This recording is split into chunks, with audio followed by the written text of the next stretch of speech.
What's going on, everybody? How's it hanging? How is it happening? You guys know who it is. This is Kevin from the Chord Progression Podcast, brought to you by my Song of the Day, Rock 2000 wishing you a happy Thursday for a special Thursday episode. And my God, this is probably like a very special one, honestly, because of just how much crazy stuff is covered in this episode. Before we get started, I have to go through my shameless plugs.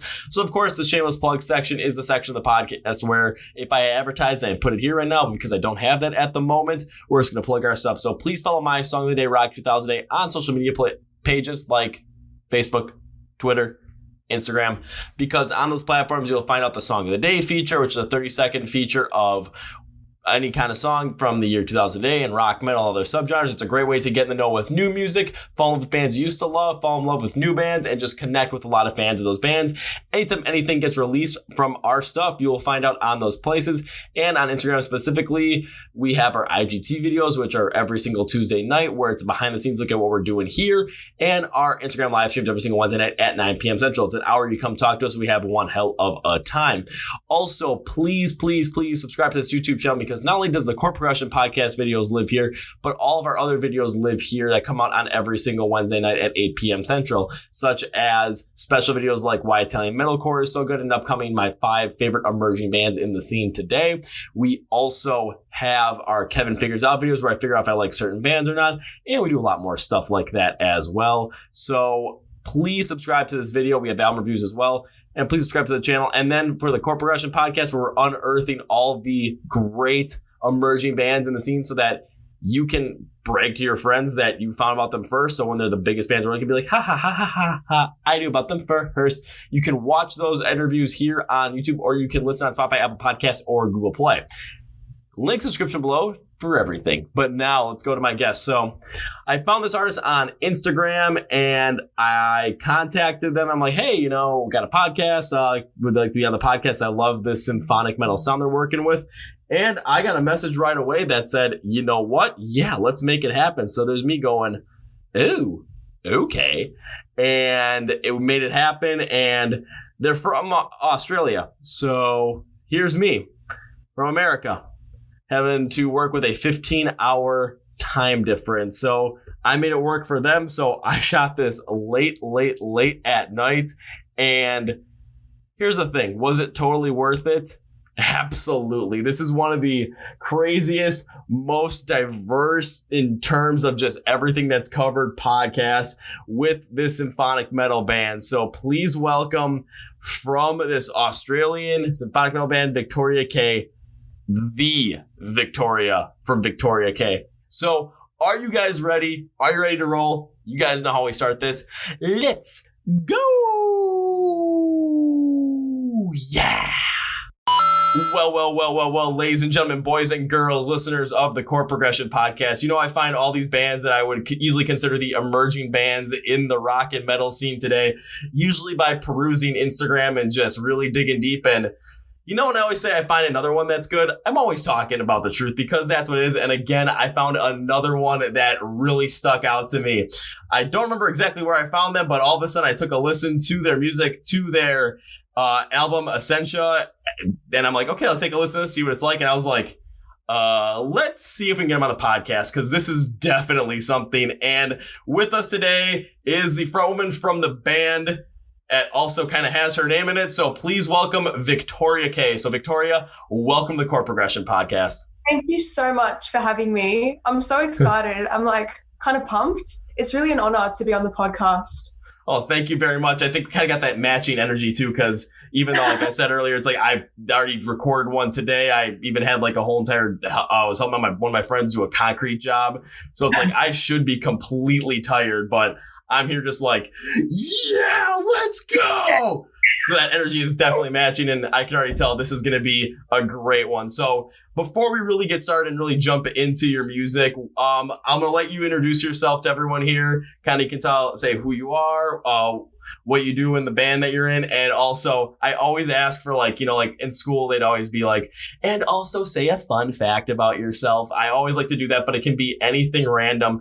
I've had people tell me that they were like big YouTubers in Sweden. I had a band give me their every one of their Tinder bios. So I'm used to a bunch of wacky stuff. I love hearing it. So I'm going to let you introduce yourself and take it away.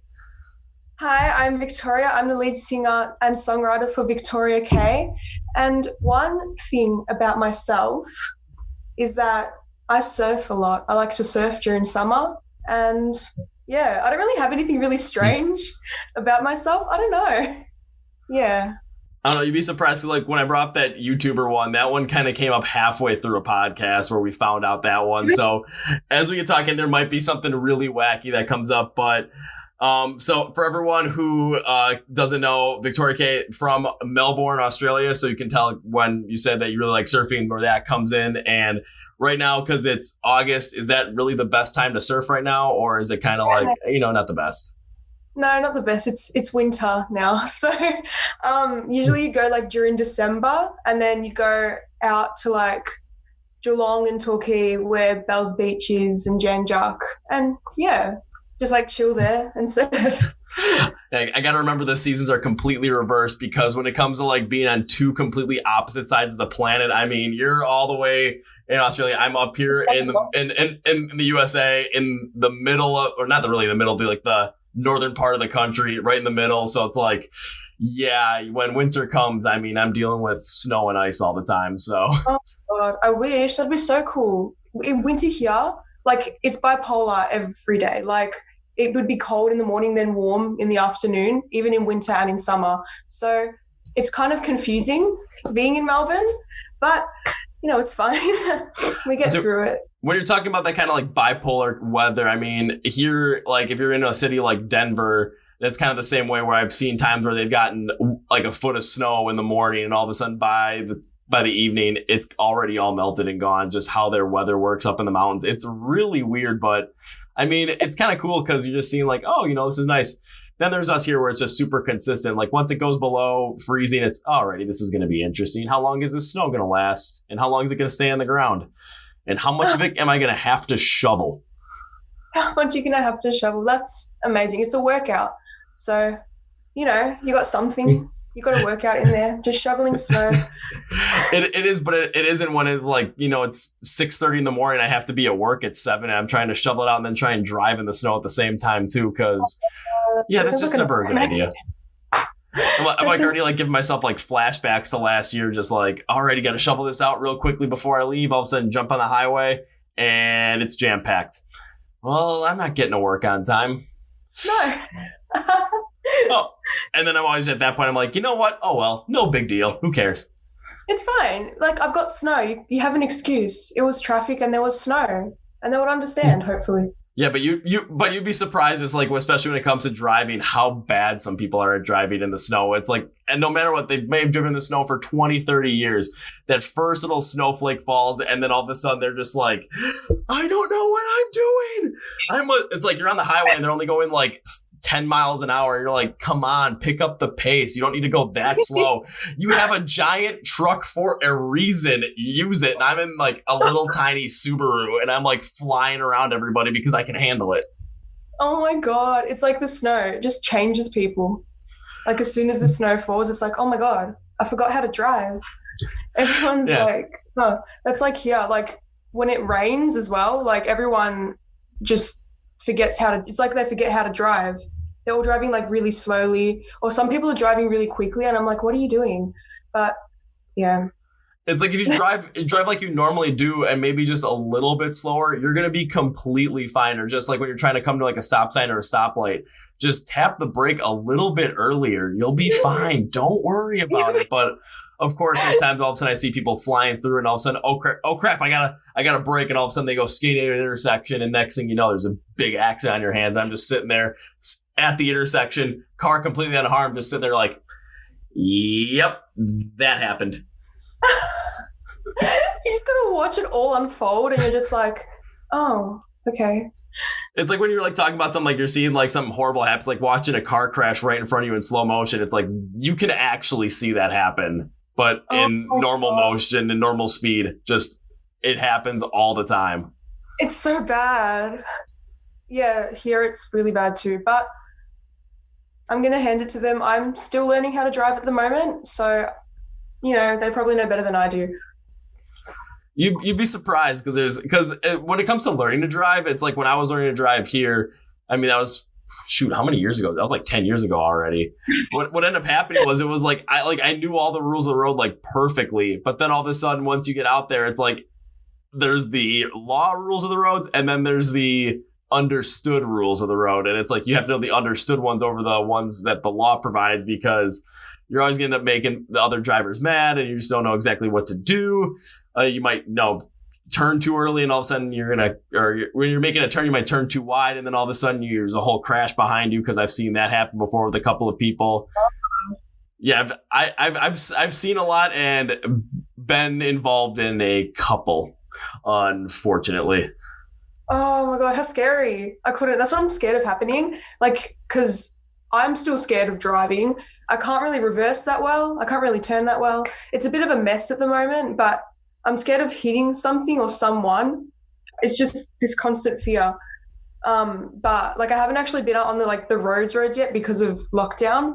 So I'm still kind of waiting for that, anticipating it, Yeah, I was gonna say if you end up like because I've been into how many times I've been in accidents. I think it's been twice. There was once someone was trying to turn was going full speed and had their blinker on, but no one knew when they were going to turn. All of a sudden, they slammed on their brakes and quickly turned. So the car in front of me stopped on it like perfectly. I came behind them and I just tapped the bumper and stopped. I'm like, oh man! All of a sudden, I got smacked from behind, and I thought about it and I was like, this wasn't the worst thing in the world. It kind of felt like if you've ever been in bumper cars, like in an amusement park, It kind of felt like that. Just a lot bigger, but like a lot more around you, but that's what it felt like. And then the second time, it was during the winter and it rained all day, but then it got cold at night. And so all the rain froze on the concrete. And I was on the highway and I was coming off on an exit ramp, and because it was a big long curve, all of a sudden I could feel the back of my car coming out over me. I'm like, okay, this is not good. So I tried drifting on the ice and trying to hold the whole entire thing.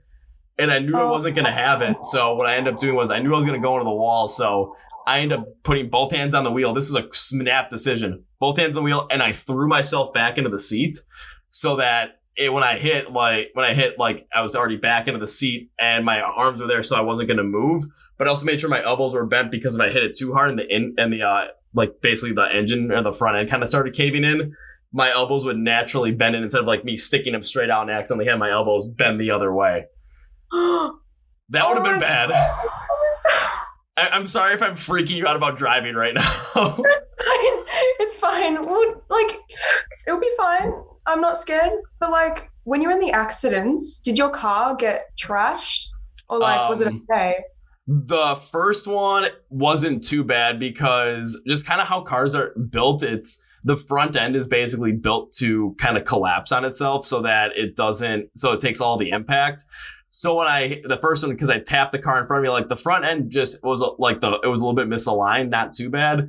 And then when I got smacked in the back, I looked at the other car and the whole front end was crunched in, but it was again, it was just mine was just misaligned and everything. And there was a couple cracks in the bumper. So that one wasn't bad. The second one I told you about with the black ice, because I smacked the front end against a concrete wall. Yeah, that one wasn't good. So that one ended up we could have repaired it, but the value of the car at that time versus how much it would cost to repair it, wasn't worth it. No. So did you just replace it in the end? So yeah. So what ended up happening with that one was, because that one I had just finished college and I just moved back because I was in Minnesota at the time. I moved back to Milwaukee, Wisconsin, and it was about a month after I moved back. So I had this car since I started driving, because it was my dad's uncle's old car. When he died, no one wanted it. So my brother and I took it.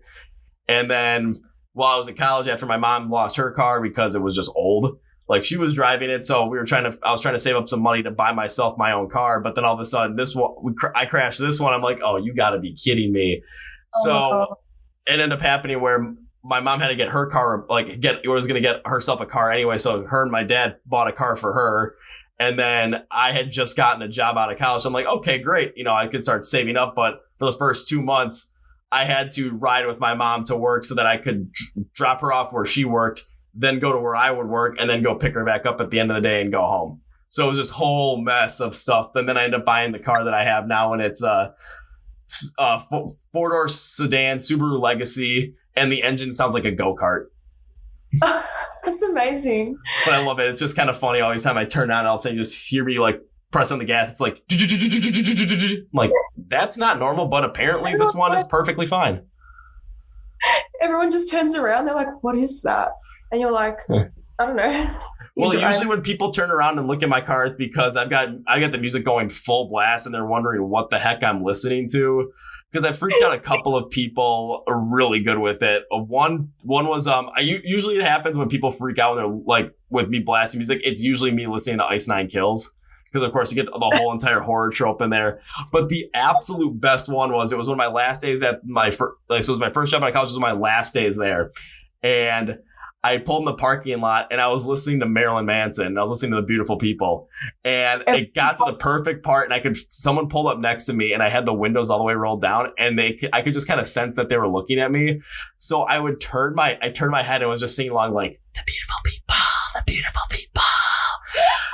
I saw this freaked out look on their face, and I just started jamming out hard. They ran into the building, and I think they thought that I didn't belong there. But then, of course, I walk in right behind them, take my little key card, boop, walk right in the door. I think they tried to find me, but it kind of was like, especially the people I work with, it was a known thing that I listen to all this kind of music. So they're like, it's just Kevin. Who cares? Oh, my God. They're probably like, oh, my God, who is that? What is he doing? Jeez, like... Because I sometimes get scared to blast my music really loud because, like, the people around me, like, I've done it before and they look at me, they're like, what do you stop? And I'm kind of just like, you know what, deal with it. But, yeah, especially, like, when we're parking and when we're stopping because the music kind of keeps playing and then, like, everyone turns around and looks at you and I'm like, it's fine, I'm listening to Slipknot, stop. I was just about to ask when you're in your car just like jamming out and having the music that loud, what are you usually listening to? I listen to a lot of like symphonic metal, so I have my playlist of like Lacuna Coil. I have Slipknot on there as well, Nightwish, Within Temptation. I do have Marilyn Manson, and it's just like a bunch of stuff, but it's a lot of the symphonic stuff because that's like where I like to get my inspiration from as well. And it's just I like the feeling and the vibe of it. So I'm kind of like, we're in the car and I'm just like, yeah. Understandable, especially with the type of music that you have with Victoria K. I mean, it's symphonic metal straight up. It's like when I first listened to it, I'm like, this is definitely like, I was thinking about those bands. Like I was thinking about Within Temptation. I was thinking about Evanescence. I was thinking about Lacuna Coil. I'm like, okay, this is definitely just standing out to me. And Nightwish as well. Because when I started this, there was one kid that just kept following all my stuff, and him and I were always in contact, and he was the biggest symphonic metal guy you could ever imagine. Like, he was talking about always listening to Lacuna Coil, Within Temptation, Evanescence, kind of got within some harder stuff too with the Agonists, and it's like, okay, he kind of showed me some of that because I really wasn't the biggest into it at the time. But now it's just because I've been doing this for about the whole entire My Song a Day project for 2 years, the Chord Progression podcast, about a year and a half. So it's like I kind of got a much more extensive library of what I listen to. Oh, so now you have like a broader range because of everyone that you've met. That's really cool. Yeah. Like I started off like just strictly listening to symphonic metal. Like I think the first symphonic metal band that I listened to was Nightwish after Evanescence. But then like over time, I've kind of met people and I've started listening to different stuff. And it's really like it's helping me as well with my music and writing, which is really interesting how I'm getting all the different inspiration from all the different types of people. Because metal is such a broad range of genres. So it's like it could be anything really, which is really cool to me. Yeah, because when you just take a look at metal, it's just, okay, metal, what are you really looking in there? Because there's heavy metal, black metal, death metal, groove metal, thrash metal, symphonic metal.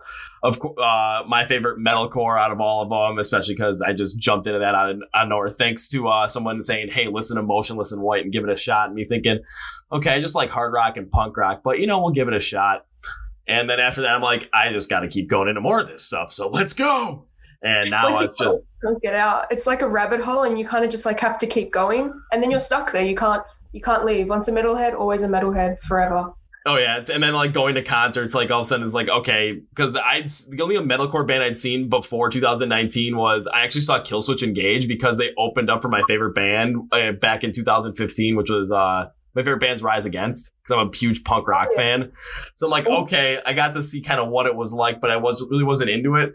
But then last year was like the first real like kind of like more metalcore show that I went to was who was it?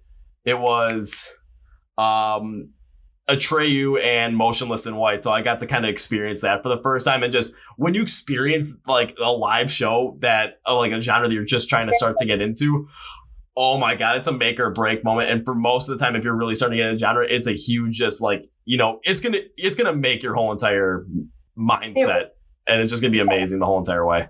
It's like metal concerts. They're like an experience. It's like you kind of get wrapped into it, and it's like it transports you to a different world. Like for the concerts that I've been to Camelot, and I saw the Alvadi show after I supported them, and they were absolutely amazing. It's like it wrapped you up in a blanket, and it was like a whole different universe, kind of.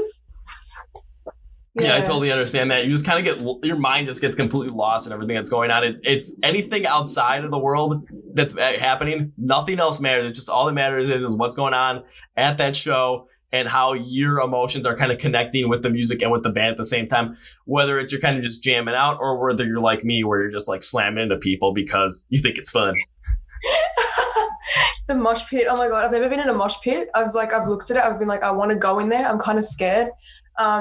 Don't want to like get slammed because I'm so short and like so small.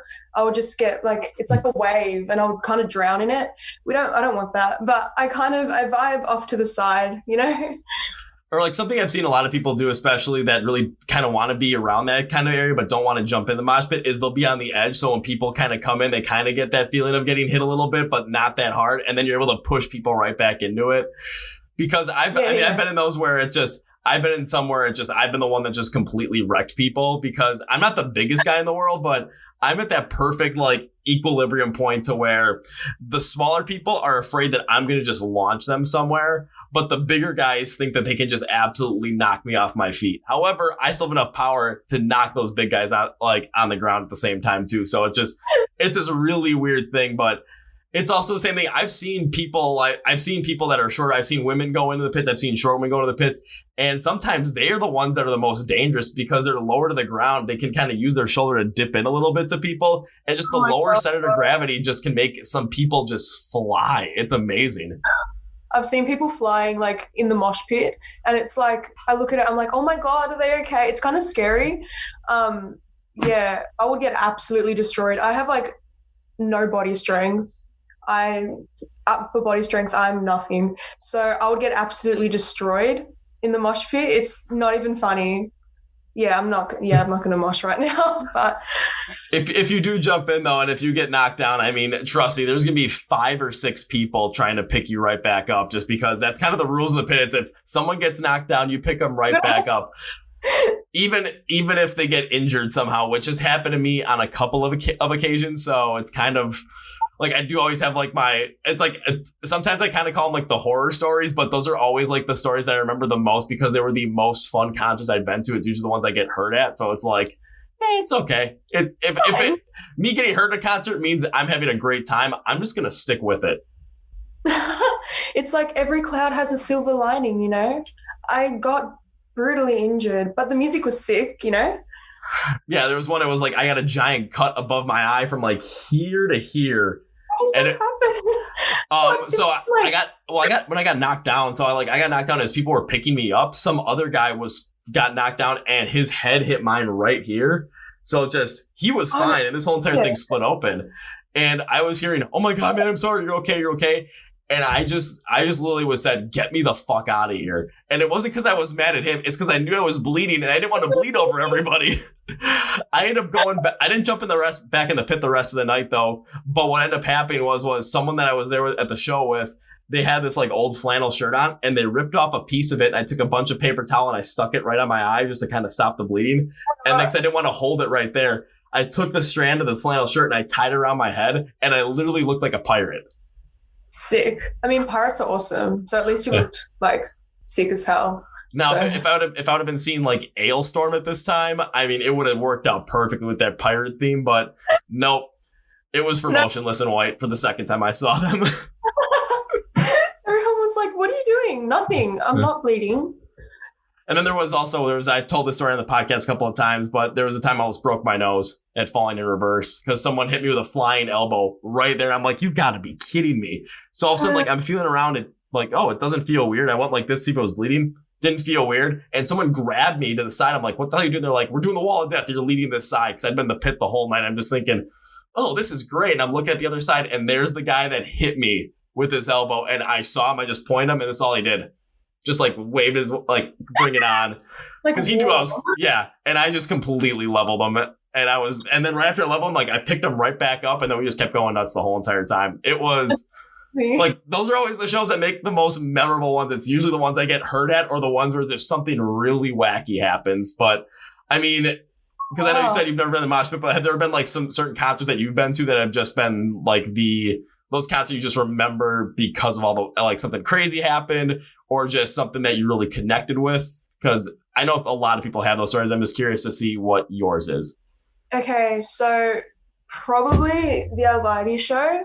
Like, one, because I did get to meet the band and I did play before them, which was absolutely amazing. And also, like, after when we actually watched the show, one of my friends came to see me. So we went, she's not like a metalhead at all, but we went to go mosh, and there were these guys next to us and they were shoving us around.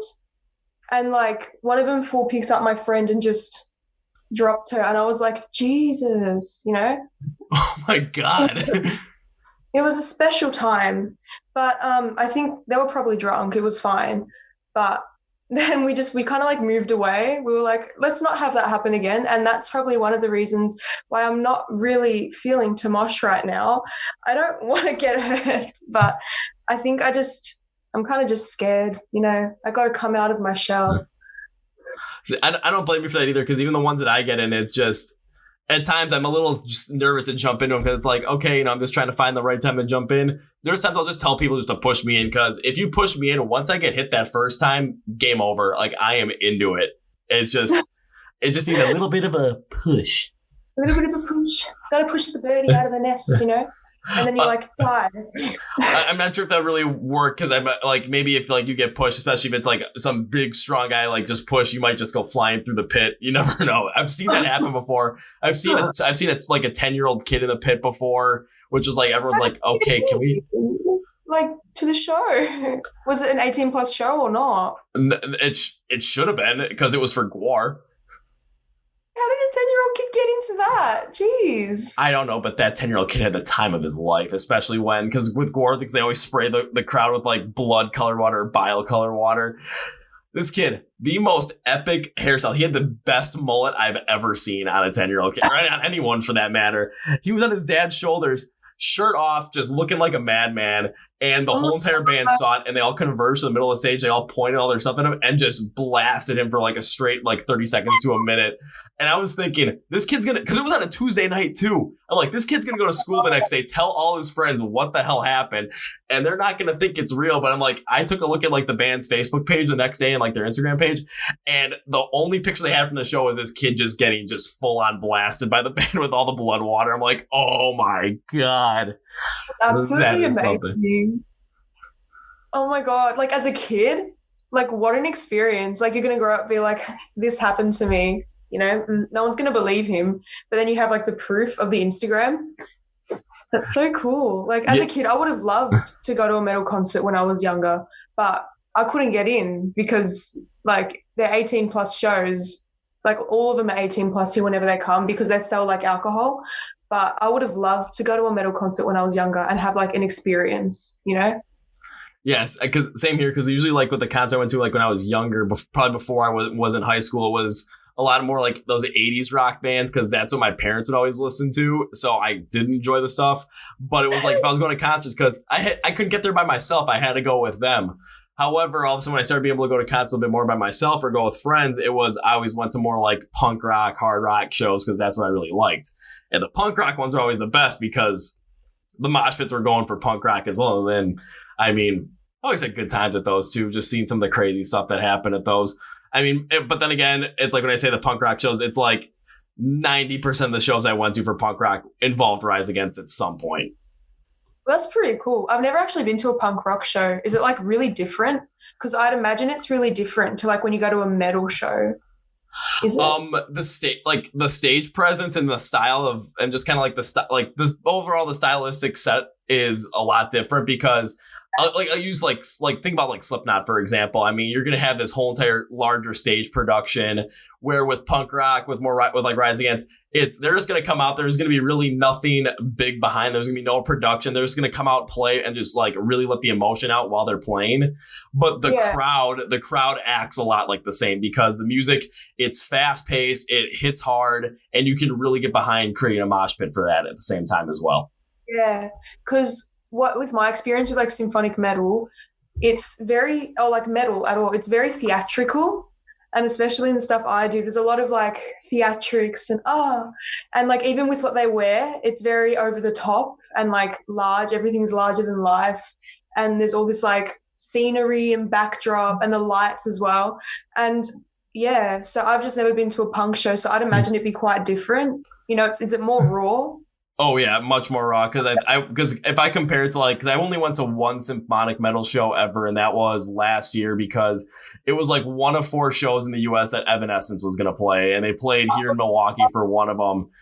And basically the reason I wanted to go was because of the band that was opening for them or supposed to open for them, which was Of Mice and Men, because I really wanted to see them.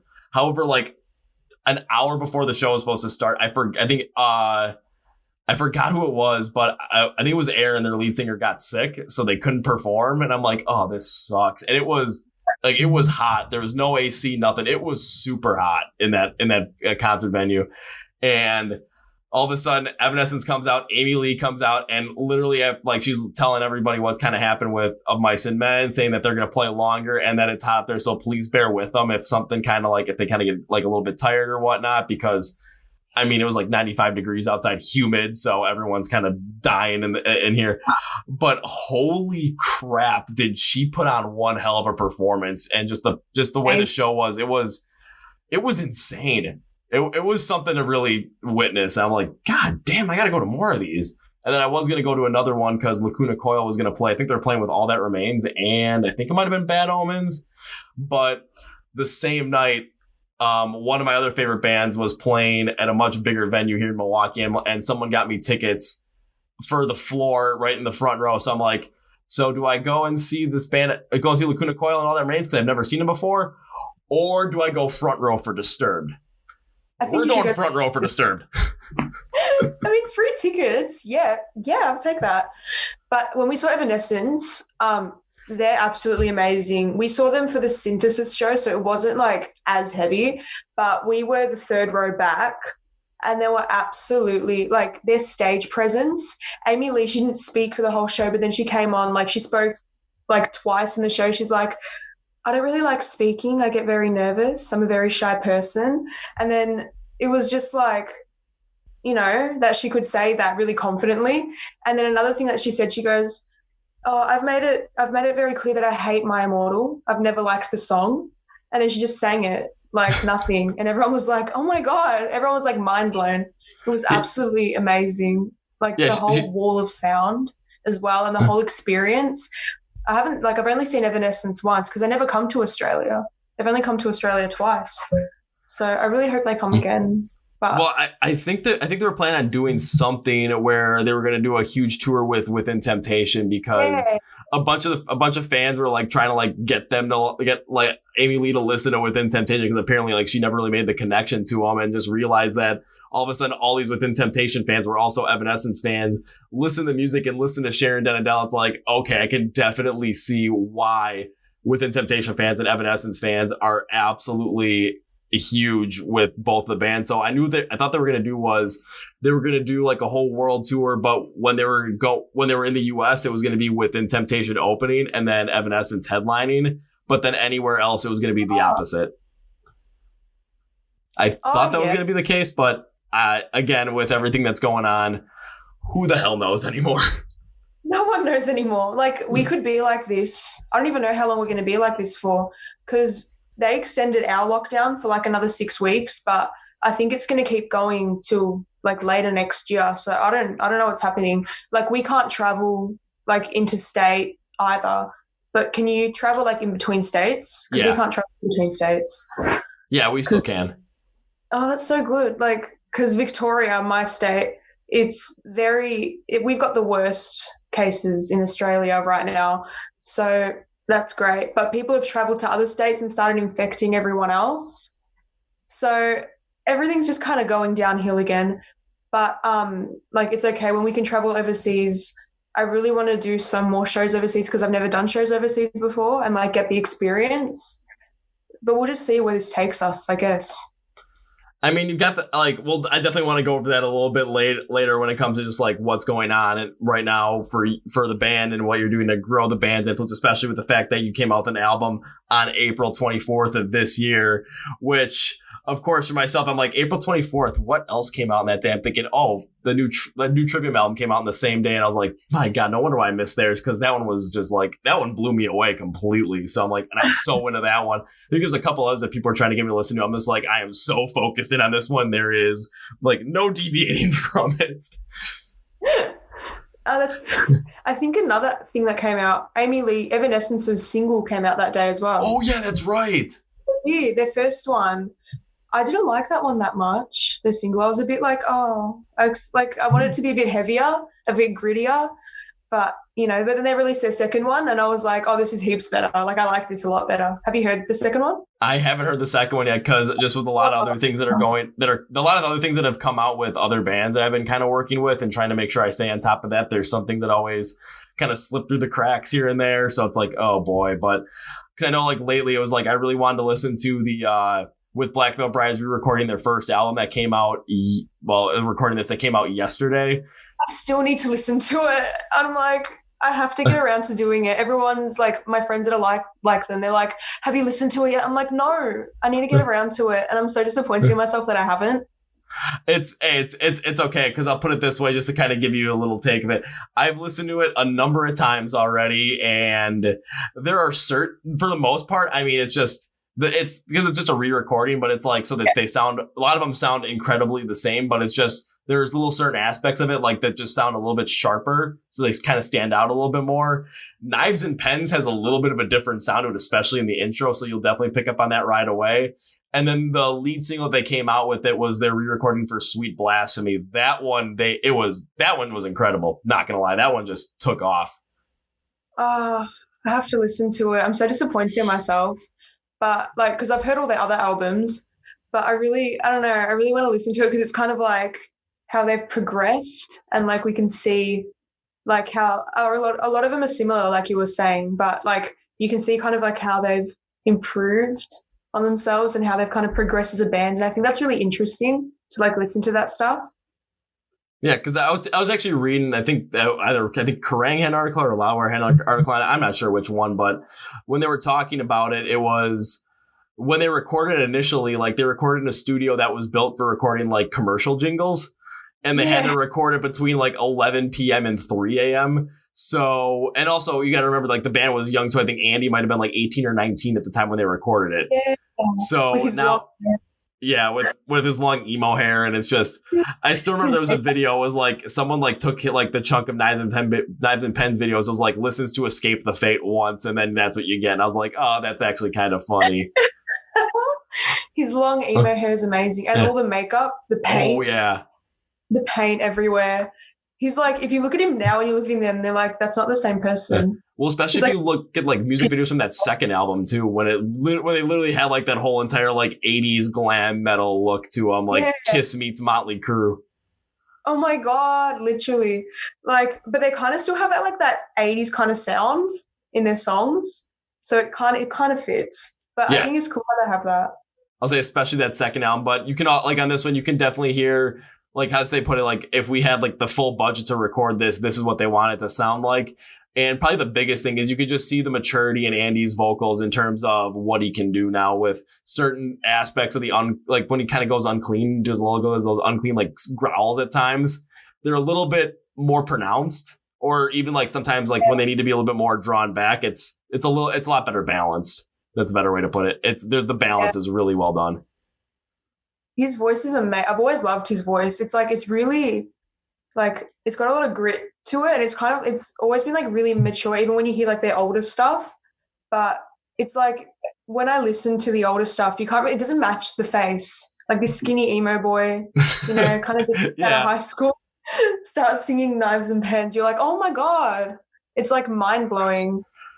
Yeah, and then it's like you kind of keep going forward. It was like, okay, then you go to their second album, Set the World on Fire, and it's like a lot more 80s inspired. Then you go to their self-titled album, which I know didn't do nearly as well because I just didn't think it was as good. Then their last like new release came out in 2018. Like that was the one that when I really started listening to them, like that was the one that kind of got me into them. I remember I was talking about it, and a lot of people were like, oh, you like Black Veil Brides? I'm like, yeah, because they got a lot of 80s inspiration to them. And that's what I would listen to when I was a kid with my parents, and especially with my dad. So it's like that really can connect with it. It's like, oh, well, do you know about like what their fans are like? I'm like, no, I'm just listening to the music. I'm not going to take that into consideration.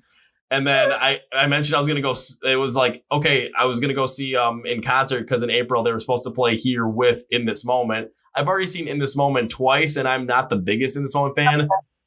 I'm not the biggest at going to their shows just because like how big of like a pageantry kind of show it is. I like the shows where if you're going to have some kind of pageantry or some kind of like stage presence, it's got to be like really kind of more in tune and like also amplify the music instead of being like the focal point. Or it's like kind of like a punk rock show where you're just going up there playing, but you're letting all the emotion go out. But Black Veil Bride's supposed to open. I'm like, I want to go see Black Veil Brides at least play once. And people are like, oh, you were going to go see him play live? Yeah, I am. Well, thanks COVID-19 for ruining that one. Oh, I know. They were going to come to Australia as well. And I was like, I'm so excited. I'm going to go see them play. But now they're not going to play. And like, I have like one other friend that likes Black Veil Brides. And then the other ones are just like the emo girls that like them. And they're like, oh my God, Andy, like that.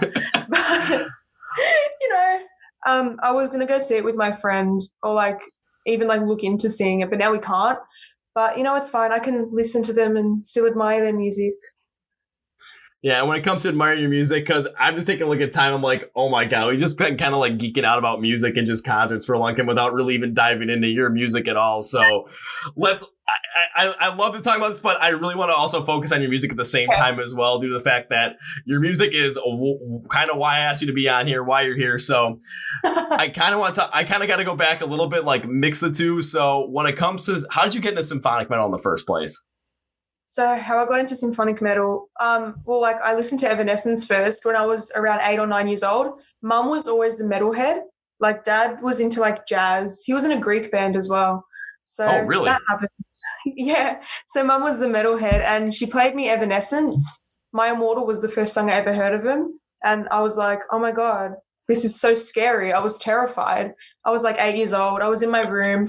And then I ran downstairs. I'm like, no, it's really scary. I don't like it. But then I had to listen to it again because I was like drawn into it.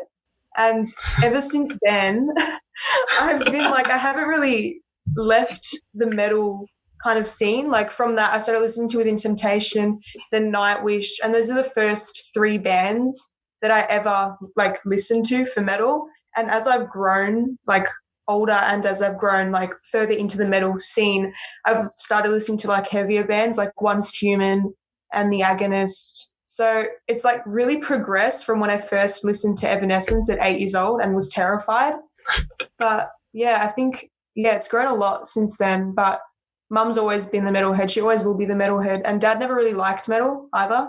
He's like, oh, why is she going to do this? But, look what's happened now. Yeah.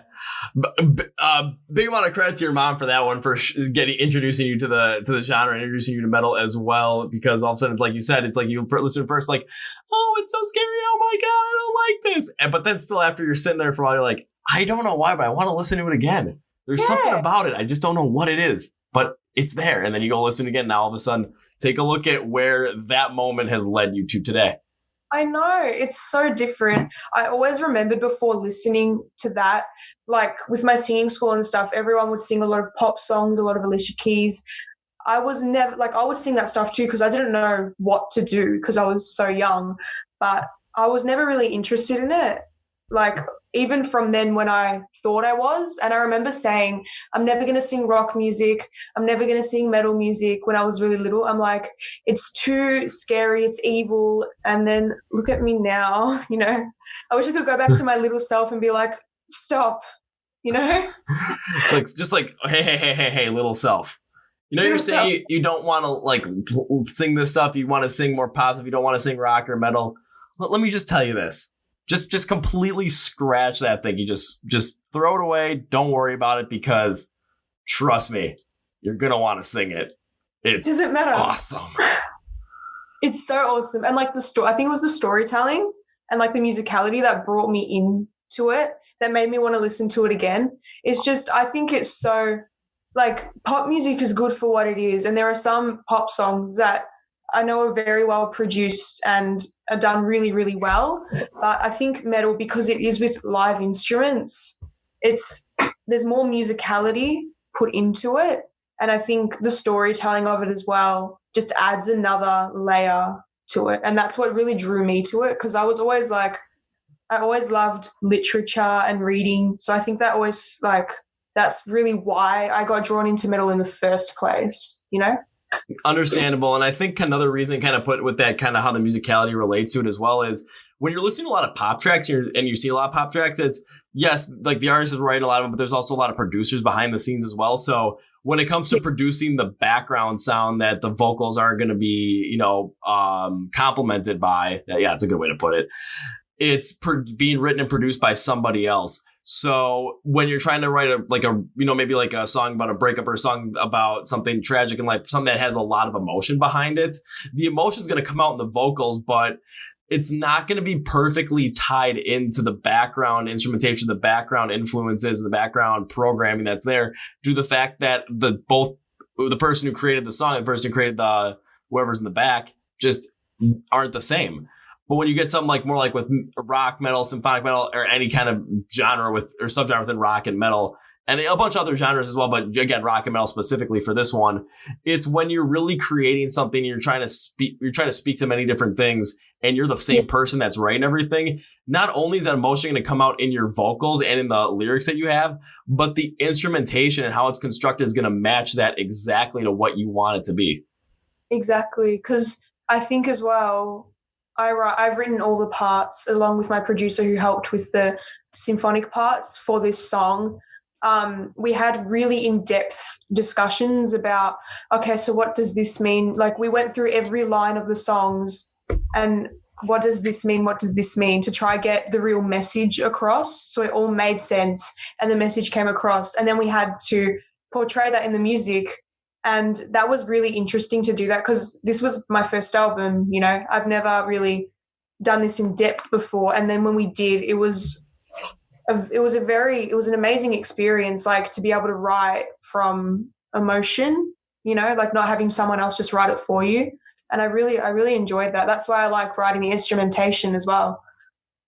Yeah, and there's always a thing that whenever I'm looking at music, whenever I'm reviewing it for album reviews and whatnot, or just talking about it as well, one thing I always like is, you know, I'm listening to what, especially the instrumentation, like what it's kind of story it's trying to tell as well.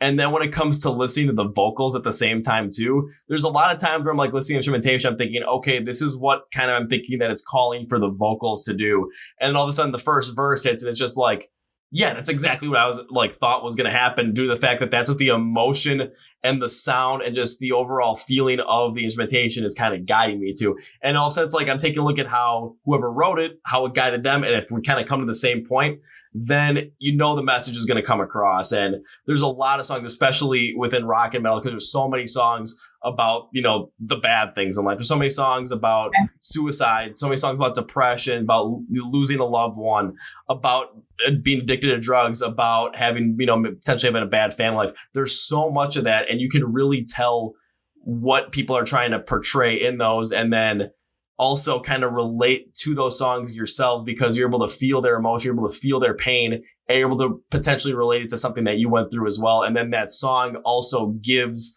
that feeling. If you're trying to describe it to somebody, it's like, well, what does it feel like to maybe go through depression? And like, for me, I'm like, okay, for when I was going through depression, it was really bad. Is there a certain song that describes kind of everything I felt and what it was like? I'm like, yeah, I finally have one. It's a song called Above My Hand by the band Polaris. Like, it just sticks out so much. I'm like, that's the one. That is the one. And it just connects on so many different levels. So when it comes to writing it, it's also I feel it's kind of the same thing too, where it's just a little bit different as well, because from my perspective, I'm just hearing it, I'm relating to it. But from the writing perspective, it's you just putting everything out, pretty much everything out there, right, for everybody to listen to. Yeah. It's kind of like it puts you in a vulnerable position. Like if you're writing about personal experiences and personal emotions that you really feel, because you're putting yourself that no one sees, you're putting it out there, and then you're letting other people interpret it for you, because everyone interprets things differently. And I always think it's up to the interpreter, like how they want to hear the song and what the song means to them. Like I have my own meanings, but then people have their own meanings for the songs as well. But it's very personal when you put it out there, I think, like with the emotion as well. And once you put it out there, it's not yours anymore. That's how I see it. It's everyone else's, and you just have to let them feel it how they want to feel it. But when it comes to those songs that are incredibly I almost said well-written. Oh God, I'm already starting. Well-written. There we go. Okay. Let me retry that. Okay, back to normal. But like for those songs that are incredibly get it again. Well-written. Okay, I'm not even gonna try it again. But those songs that are well-written, it's when you're trying to describe the emotion that went through it. That's what's being shared. It's the emotion of the situation that you're talking about or what you're talking about in your life, because everything I've seen from music too, it's when you're talking about something that's very close and personal to you. Yes, it is vulnerable, and yes, it can be tough. However, those are always the songs that come out the strongest, that people connect with the most. And whenever you talk to people, it's like, okay, what's your favorite song from this band? It's always one of those types of songs. Yeah, it always is. Even when my favorite song in my album is Forsaken, and that's the only song in the album that was written about personal experience. And like from the reviews that I've read, that's everybody's favorite song, and like on the album. And from what people have told me, that's the song that everyone likes the best. So I think that I'm really glad, because I could get that message across really well, because I knew how I was feeling really well, and that's the song that kind of, it sticks with me the most as well, because it was the only one that was written about personal experience. If you don't mind me asking, what did you write that song about? So I wrote it about, like, it was a time, it was just like how I was getting in my head a lot, and I felt like I wasn't true to myself, and I was turning away from what I believe in and my faith. And it was very like inside, it was quite hard for me. And like, I think just trying to get that out. And I didn't write that song for the album. I wrote it just because I wanted to get it out. And I listened to it. I'm like, I actually really like this. I would really like to put it out. And I'm really glad I did put it out, because it has had a really good impact. But I just wrote it about just how I was feeling at a certain time, just feeling alone, basically, in myself. Yeah, and one of the things I've kind of said too is always, like, especially for musicians, always write for yourself and always write how you want to write, because everyone's going to connect with it, especially because you can tell the emotion's going to be there. And I always use pop tracks as an example, because there's a lot of pop tracks where it's like they're kind of just made. And it's like there's really not that much of a connection with a bunch of them. So it's like, oh, that can be kind of tough. But also you listen to a lot of rock and metal tracks, and it's like, oh my God, like just taking a look at some of the stuff that these bands are talking about, it's just, it hits on so much of a different level. And I can see that's what happened with Forsaken as well. Yeah. But even when you think about it, like country music has a lot of that emotion in it too. And a lot of like rap music and like R&B and hip hop music, like the older stuff. Like when you listen to the lyrics, you're like, oh shit, that's like really deep. And like blues stuff as well. It's got a lot of the emotion in it, and it's got like even the lyrics, like they're very straightforward, some of them. And it kind of hits hard, Yeah, especially like when you're saying like country, like older country, because I know like a bunch of friends that I have, they're country music fans. I'm like, why do you like that song? Oh, it's about a red Solo cup. Why? Because we drink.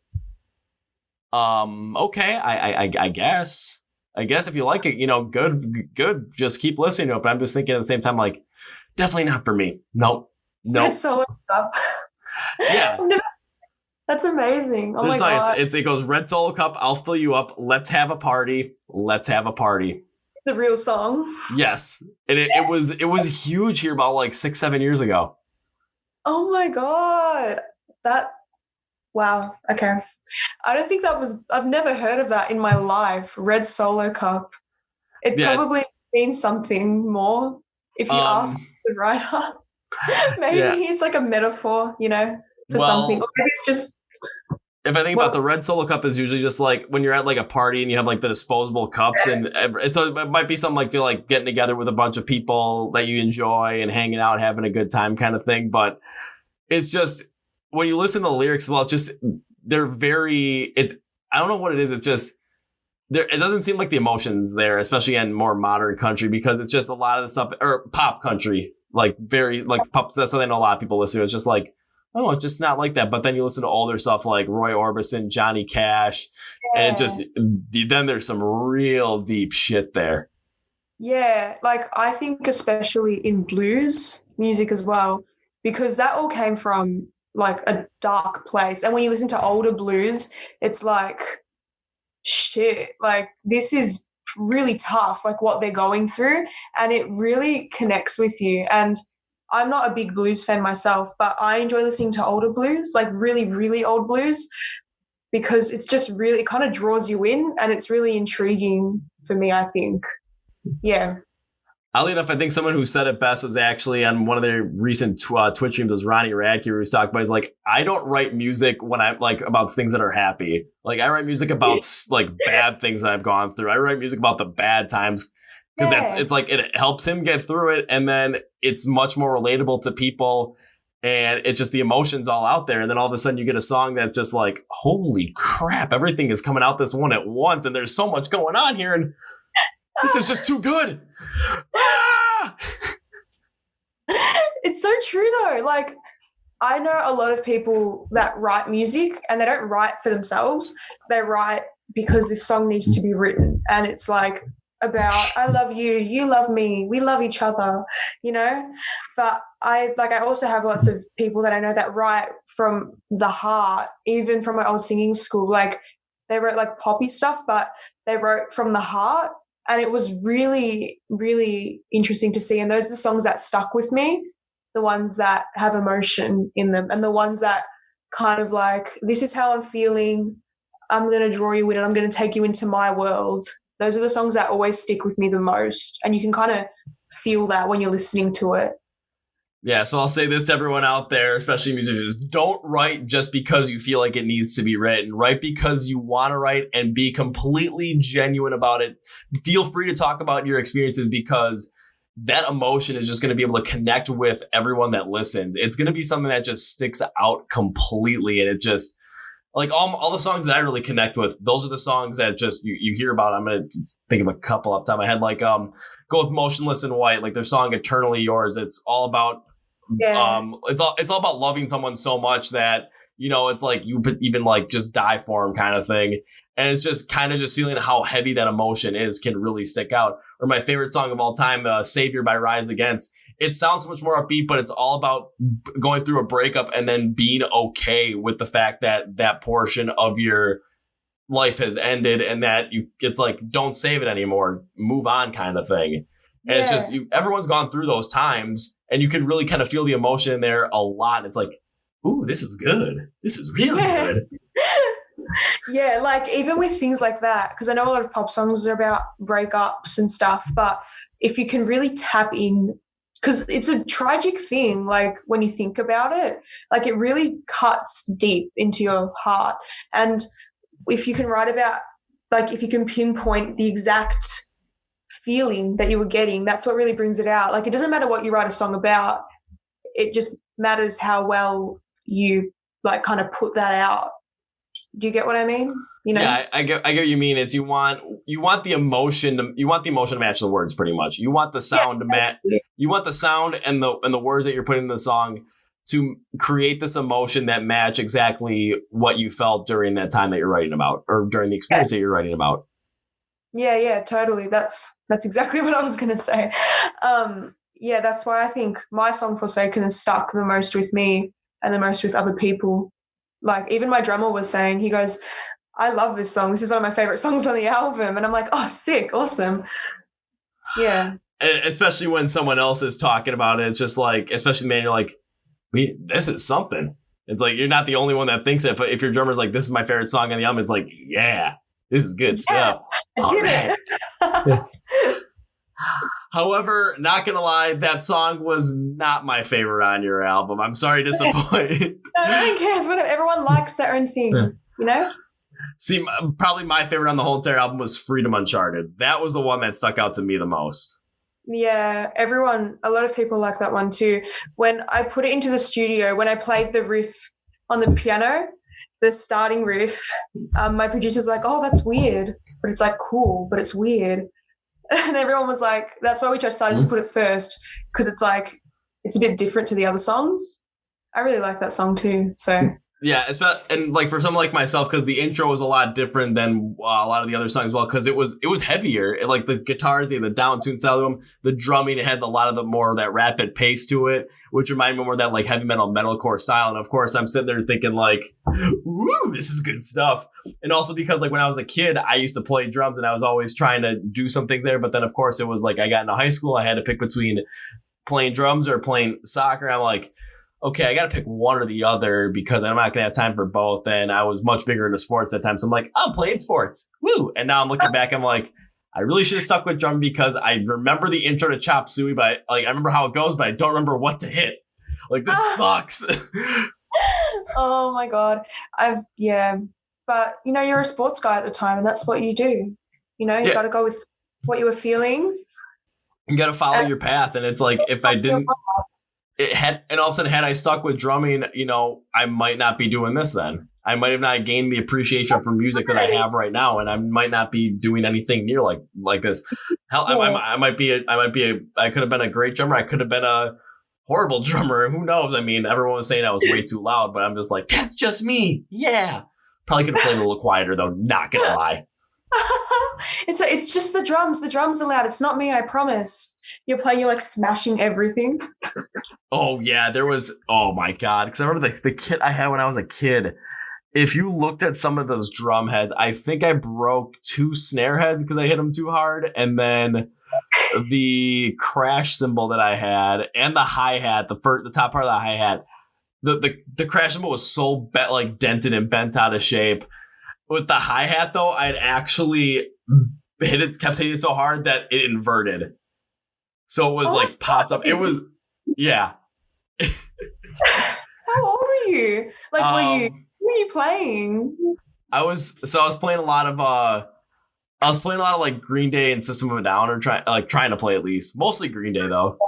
But then of course I'm taking a look at him like, and this is like, I was like 12, 13 years old.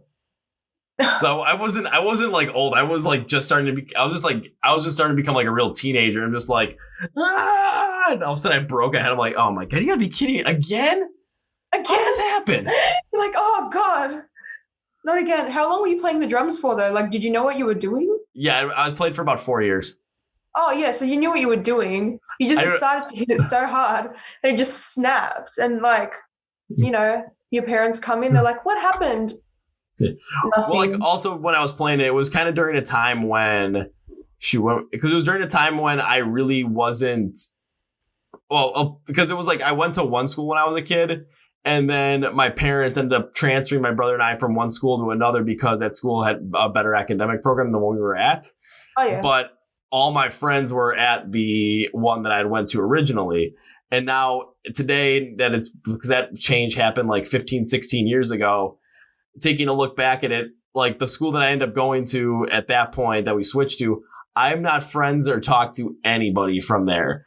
However, the friends I had when I was younger at the school I went to first, like that whole entire class, I'm still friends. And I still talk to about half of the people. And that's probably like 20, 25 people. Wow.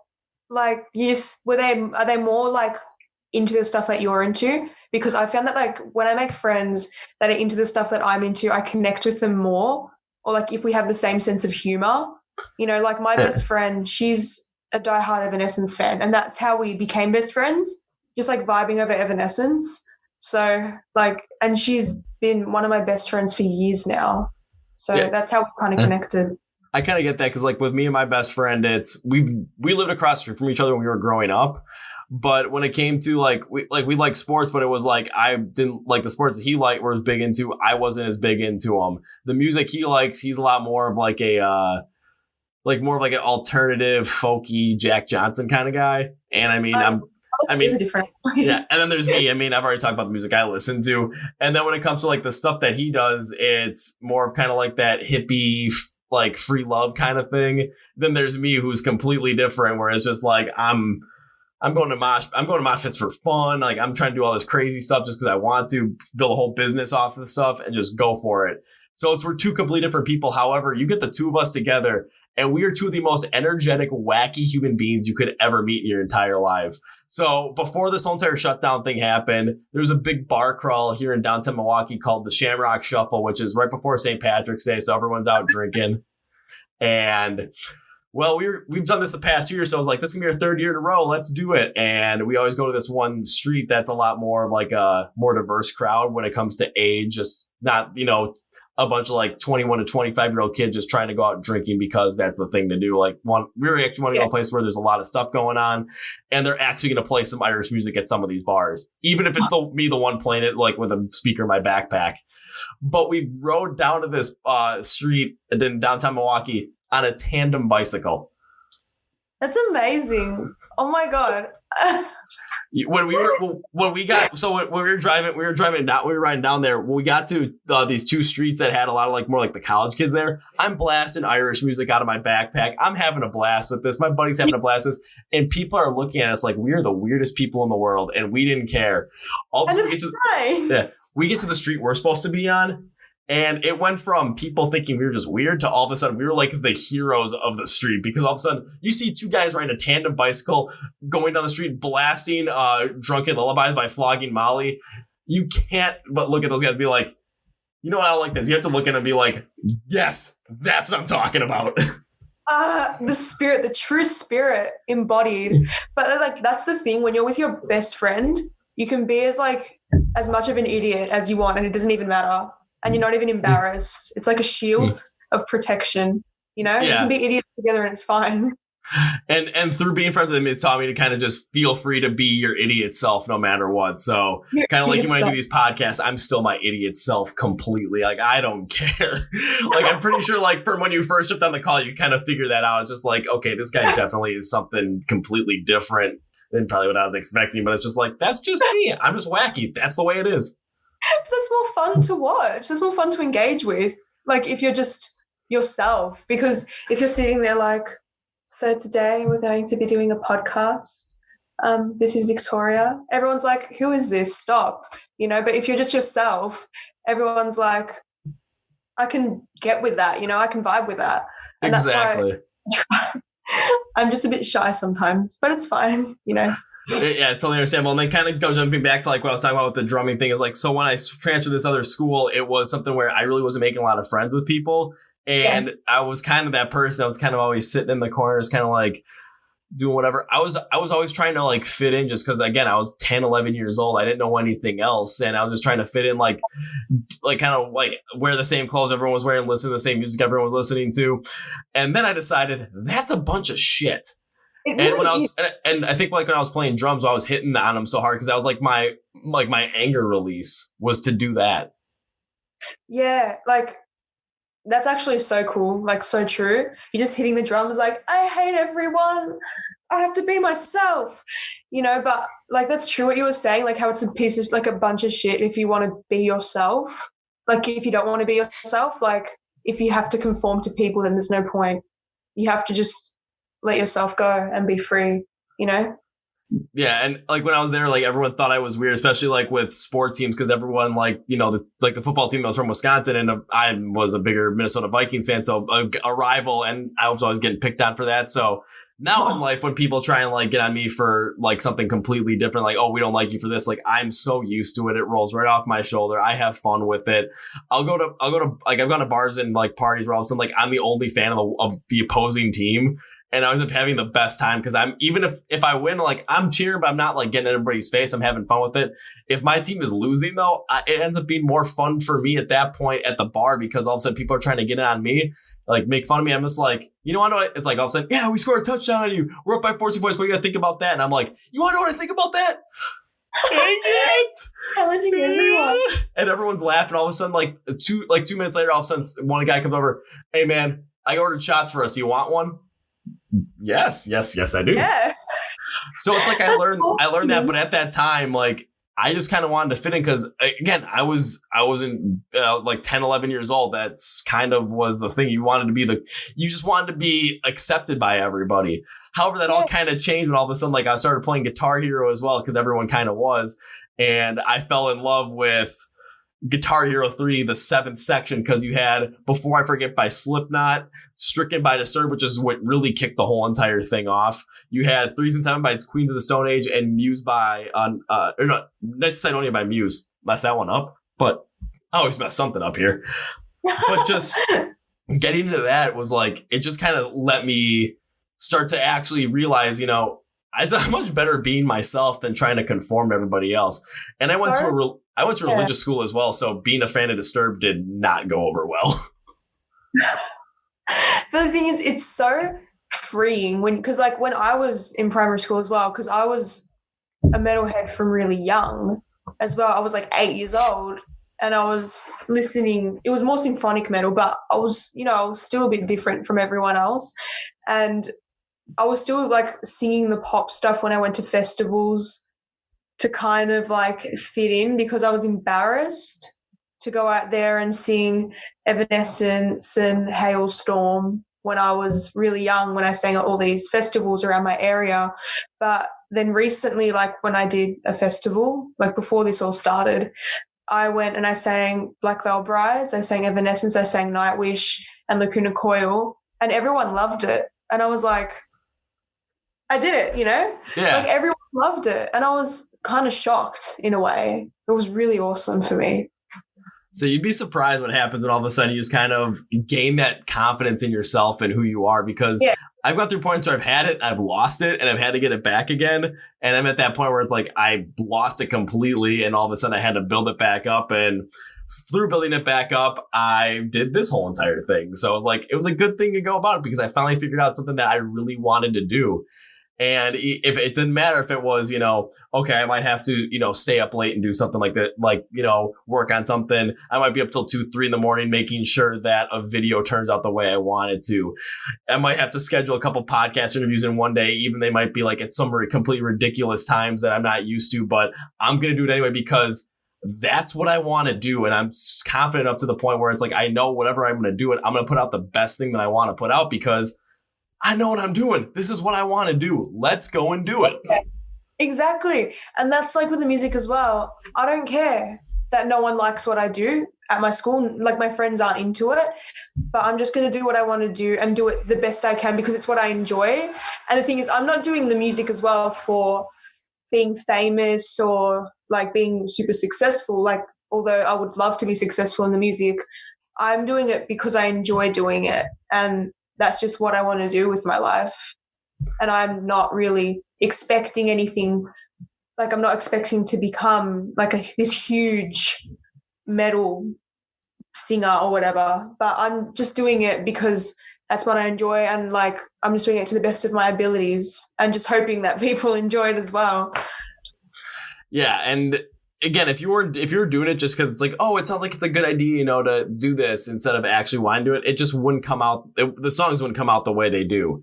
You have to just really be into it and really be dedicated to it because that's what you want to do. And all of a sudden, then you're going to come out with songs like this. And I know you said, you want to be successful. You might not be the most famous, like someone like, Amy Lee or Sharon Den Adele. However, with the voice that you have, I mean, it's easily possible. Trust me on that one. Because even listening to it, like I was listening to that album, I'm like, the vocals are just like, they're I don't know what it was. And I'm just taking a look at like my whole entire note sheet that I have and taking a look at what I wrote down for your song, The Haunting, because I'm taking a look at vocals. I was like, I think this vocals from you all the way through were the best completely on this album on that song, because when you were working the verses, your vocals, they had this much more like drawn out and softer tone to them at the same time. And it showed that you could not only carry this whole entire song and maintain that symphonic style throughout, but your vocals had this like more transcendent quality that allow the listener to really get lost in the emotion and lost in the feeling of the song. And that was just in the verses of this song. That was what really stuck out, because then you get to the chorus and they're not as drawn out as they were in the verses, but they still have that kind of more symphonic style to it. But they were so much more forceful and powerful when you listen to them, because, again, like I said, you still create that symphonic style with the tone in your vocals, but the pacing was matching so much better with the harder instrumentation that the chorus provided, that it created like the overall best part of the symphonic metal that I think, especially on this album, that you had to offer. It was like, it just worked so well together. And I'm just thinking, okay, if you had a voice like that, even in my overall, I'm like, this song shows how powerful vocalist Victoria Kay is and how she can hang so well with the best of them, like Amy Lee and Sharon Denadell. Thank you. That's really sweet.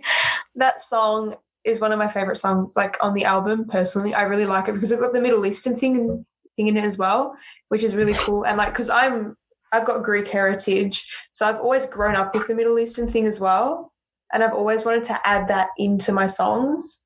And I wanted to add with my voice into the verses. Like when I pictured it like a sea, like especially in the first verse, like waves kind of trying to caress you. That's what I tried to put through the song, especially in the first verse. So I'm glad that kind of like came across to you, that you really like it. So that's really awesome for me.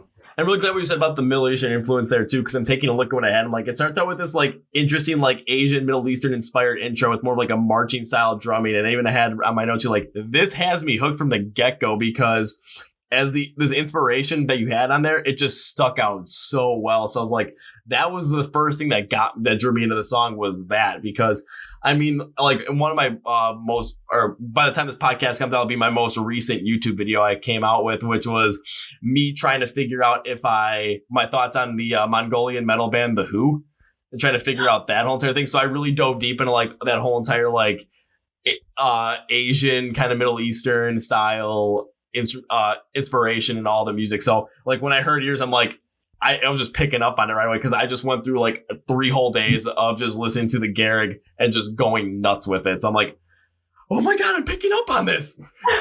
Yeah. We really wanted to incorporate that because Sherry, the screamer, she's Egyptian.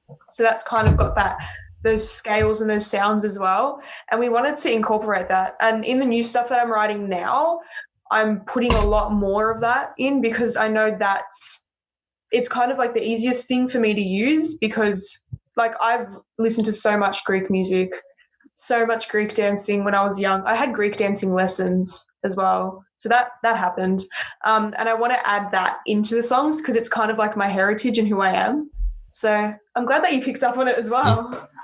And just kind of adding to that as well, when you're talking about adding that Greek sound, Greek heritage to it, I think you absolutely should do it, because it's one thing I've always talked about with bands is when you take a look at your sound, you're always going to have influences from different places, and your sound never should be the same as someone else's, due to the fact that you're the one that's created. So you're going to be taking from different influences that you really draw into. And if you're going to be having a symphonic metal base, also you're going to be bringing in like Greek music influences in there. I mean, I'll put it this way. On paper, when you bring it up to somebody might be like, okay, that doesn't make any sense. Why would you do that? However, there are so many times that I've seen influencers, it's like, okay, we're going to try this and this. It's like, okay, you write it down, and you speak about it, and it doesn't sound like it's going to make any sense until you actually put it together. And then all of a sudden you're like, how is this happening? I mean, it's kind of like with this, like with rap rock. It's like, okay, this doesn't sound like it should make any sense. And all of a sudden you get bands like Hollywood Undead who put it together. You're just like, okay, that actually works out really well. Yeah, it sounds awesome in the end. And like, because I was going to add a lot of like, because I really like the Nordic folk stuff, like from Northern Europe, but I don't really connect with it as much as the Greek kind of sound. So I think that's the path that I want to go on, with adding more of that, as well as like all the heavy stuff and the huge symphonic theatrical stuff. So I think that's the path that I'm going to go on now. Yeah, just go on that path and explore, because the worst thing that can happen is you try it out and it's like, okay, maybe I've turned out the way I wanted to, and then you try something else. That's the worst thing that can happen. And the best thing that can happen is all of a sudden you try it out and you're like, oh my God, I really like this. And I want to figure out a way to not only incorporate more of this, but maybe learn more about certain things with Greek music, certain intricacies about it, and then also maybe some other intricacies with other music from around that area, and see how that can be influenced into your music as well. So all of a sudden you really create this certain sound of symphonic metal mixed with, like what you said with your Screamer Sherry as well, being Egyptian, like bringing a lot more of her like Egyptian influences in there as well, and just adding to it. I mean, you'd be surprised just all of a sudden how well that can end up working in the long run, and just creating a certain sound that honestly no one's ever heard before.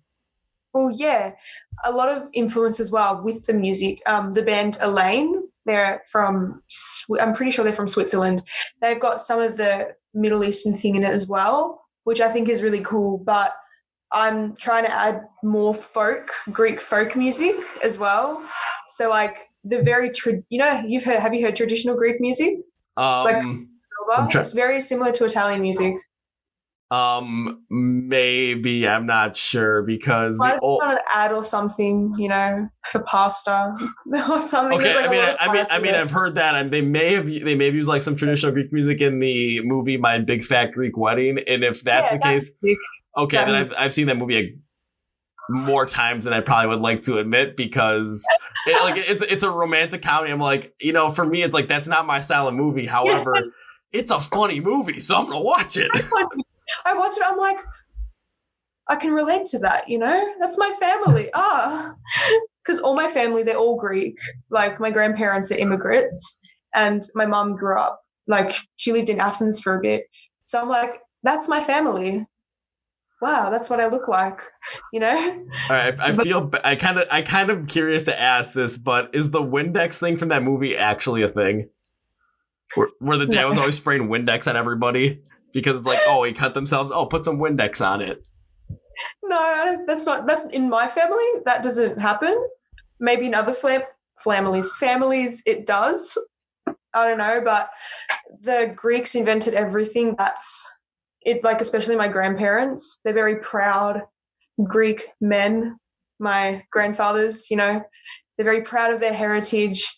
They're very proud of their lamb, the lamb that they cook, and yeah, the Greeks invented everything is a very strong thing in my family. Okay, so there's some things that might, not fit, but then there's some things that really do fit. Okay, I can definitely see that then. And even like watching that movie, it's like, okay, I'm not Greek. Most of my family, one side of the family, most of them came from Poland. And then with my dad's side, it's mostly Norwegian. And it's kind of funny if you take a look at like my brother and myself. My brother looks like he belongs to my mom's side of the family, full on Polish, everything. And then you get me with lighter skin. It's kind of darker now because it's probably, a little bit sweaty, and I, was doing a bunch of stuff all day and kind of always end up wearing hats anyway. But yeah, it's like if it was like the sun was outside, you just see it looked like just kind of reflective. That's how blonde it can get. So I look so much more like that Nordic kind of Scandinavian influence. So it's kind of interesting. It's like, but it's still like watching like that movie. I was like, you know what? I can kind of see like the craziness of the family, because I got family members that are that, ridiculous. Not gonna lie. Like at European families, they're over the top. It's crazy. Like even my friends who have Italian parents, Italian families, it's like, it's real. The craziness is real, and it's so over the top. It's like, it can't be real, but it is. And you have to kind of live with it and like, be like, okay, yeah, that's who I am. That's my family, haha. But I'm really proud of my heritage and of my family, to be honest. Like, I'm proud that we're an insane family. That's good, because honestly, I'll put it this way: those families that are like, like the most like cookie cutter, like standard families, it's like, oh, okay. But when you have like those like families that are just really wacky, ridiculous, crazy, insane, you always have the most fun with them. You always have the best stories to tell about them, and then it's Because that's like with my dad's side of the family, because my cousins were just like, if you get all 6 of us together, because all the guys together, there's 6 of us, we are some of the most ridiculous people you'll ever meet. And we've done this where when they got married, all of a sudden they're doing their bachelor parties, and they always went golfing for to start them out. And I don't golf, but they'd always end up strapping like 2 or 3 coolers to my golf cart, and I would just take beer and liquor around to everybody. Just the jokes and everything that were said. Oh my God. And just like the stories we tell. Heck, even during my grandpa's funeral, a bunch of us were in the basement of the funeral home, and we were just sharing all these ridiculous family stories that none of us had ever heard. That was the whole, like, during almost the whole funeral, which was really weird, but that's how my family works. That's how it is. And you kind of have to embrace that and like accept it, you know? Like my family isn't absolutely insane, but it's a very stereotypical Greek family when you think about it. Like everyone in our family is Greek besides my uncle that married into the family, and he's Italian. So it's the same thing really.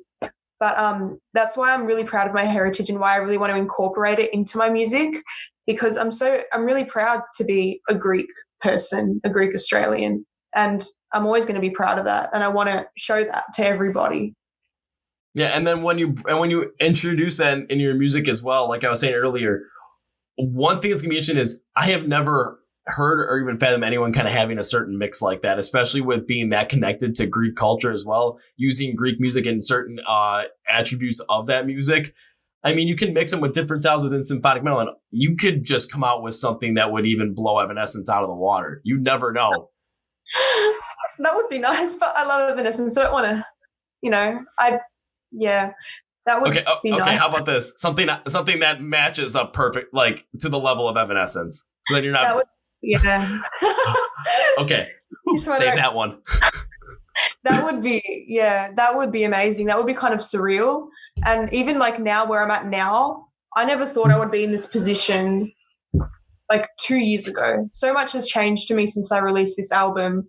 And I'm just grateful for everyone that have supported me since I was young and since I released this album. It's really, I'm just really grateful and really honored to be in this position right now where I am, where I can be really proud of my music and where it's getting recognized all over the world, which is insane for me to think about. Well, now I got to ask, since you released this album, what has all changed? What have you all noticed, and what's been the reception around the world from it? So the reception's actually been quite good. I've read a bunch of the reviews and all that, and it seems to be getting pretty good reviews and overall. And our biggest fan base, we found out, is in Israel, which is really awesome. That's really strange for me. And another one is in the UK. So I'm really proud of that. And even here in Australia, we've gotten more of a reception, and we've had a lot more interviews. Like we had the live stream as well, which was because of the album. We could put that out there because we were meant to tour and we were meant to do shows. So like even just having that, like the fact that we were meant to tour and meant to do shows is like a big difference from where I was even a year ago. Interesting. Yeah. And because I was going to say, just like taking a look at like where your popularity is. Because I remember seeing it was like one thing that stuck out. I'm like, okay, where are they popular? I'm like, Israel. Okay. And then looking right now, I'm just like looking at Spotify, like where are people listening, and taking a look at some of these places. And it's just like, well, number 5, you have Melbourne. So that makes a lot of sense being from Melbourne. But then you have Stockholm, Sweden, Sao Paulo, Brazil, Mexico City, and Helsinki, Finland. Those are your top 5. That's amazing for me. Sweden's one of my favorite places in the whole wide world. Like actually, I really want to move there when I can afford it. But that's just amazing to me as well. Even the fact that Melbourne's in my top 5, because before this album, I really wasn't breaking into the Australian scene at all. Because like for metal, it's very much prog metal. When I did shows like around Australia, around Melbourne, a lot of it was progressive metal. And that scene's very different to the symphonic metal scene because symphonic metal is so theatrical. So even just to hear that I'm breaking into the Melbourne scene is like a huge thing for me. Nick's like when I thought of the Australia scene, like especially with kind of what I've been looking at, I was thinking more metalcore than prog metal, except tracking bands like Polaris, Amity Affliction, this like a month and a half ago when Make Them Suffer released their new album, Parkway Drive, just like all these great bands coming out there. I'm like, that's what I thought it was going to be. But then on Progman, I'm like, okay, it kind of makes sense. And I can see what you're saying with symphonic metal because there is much more of like a theatric feel to it, much more of a, God, what was I can't, like a cinematic feel to it at the same time as well. Yeah.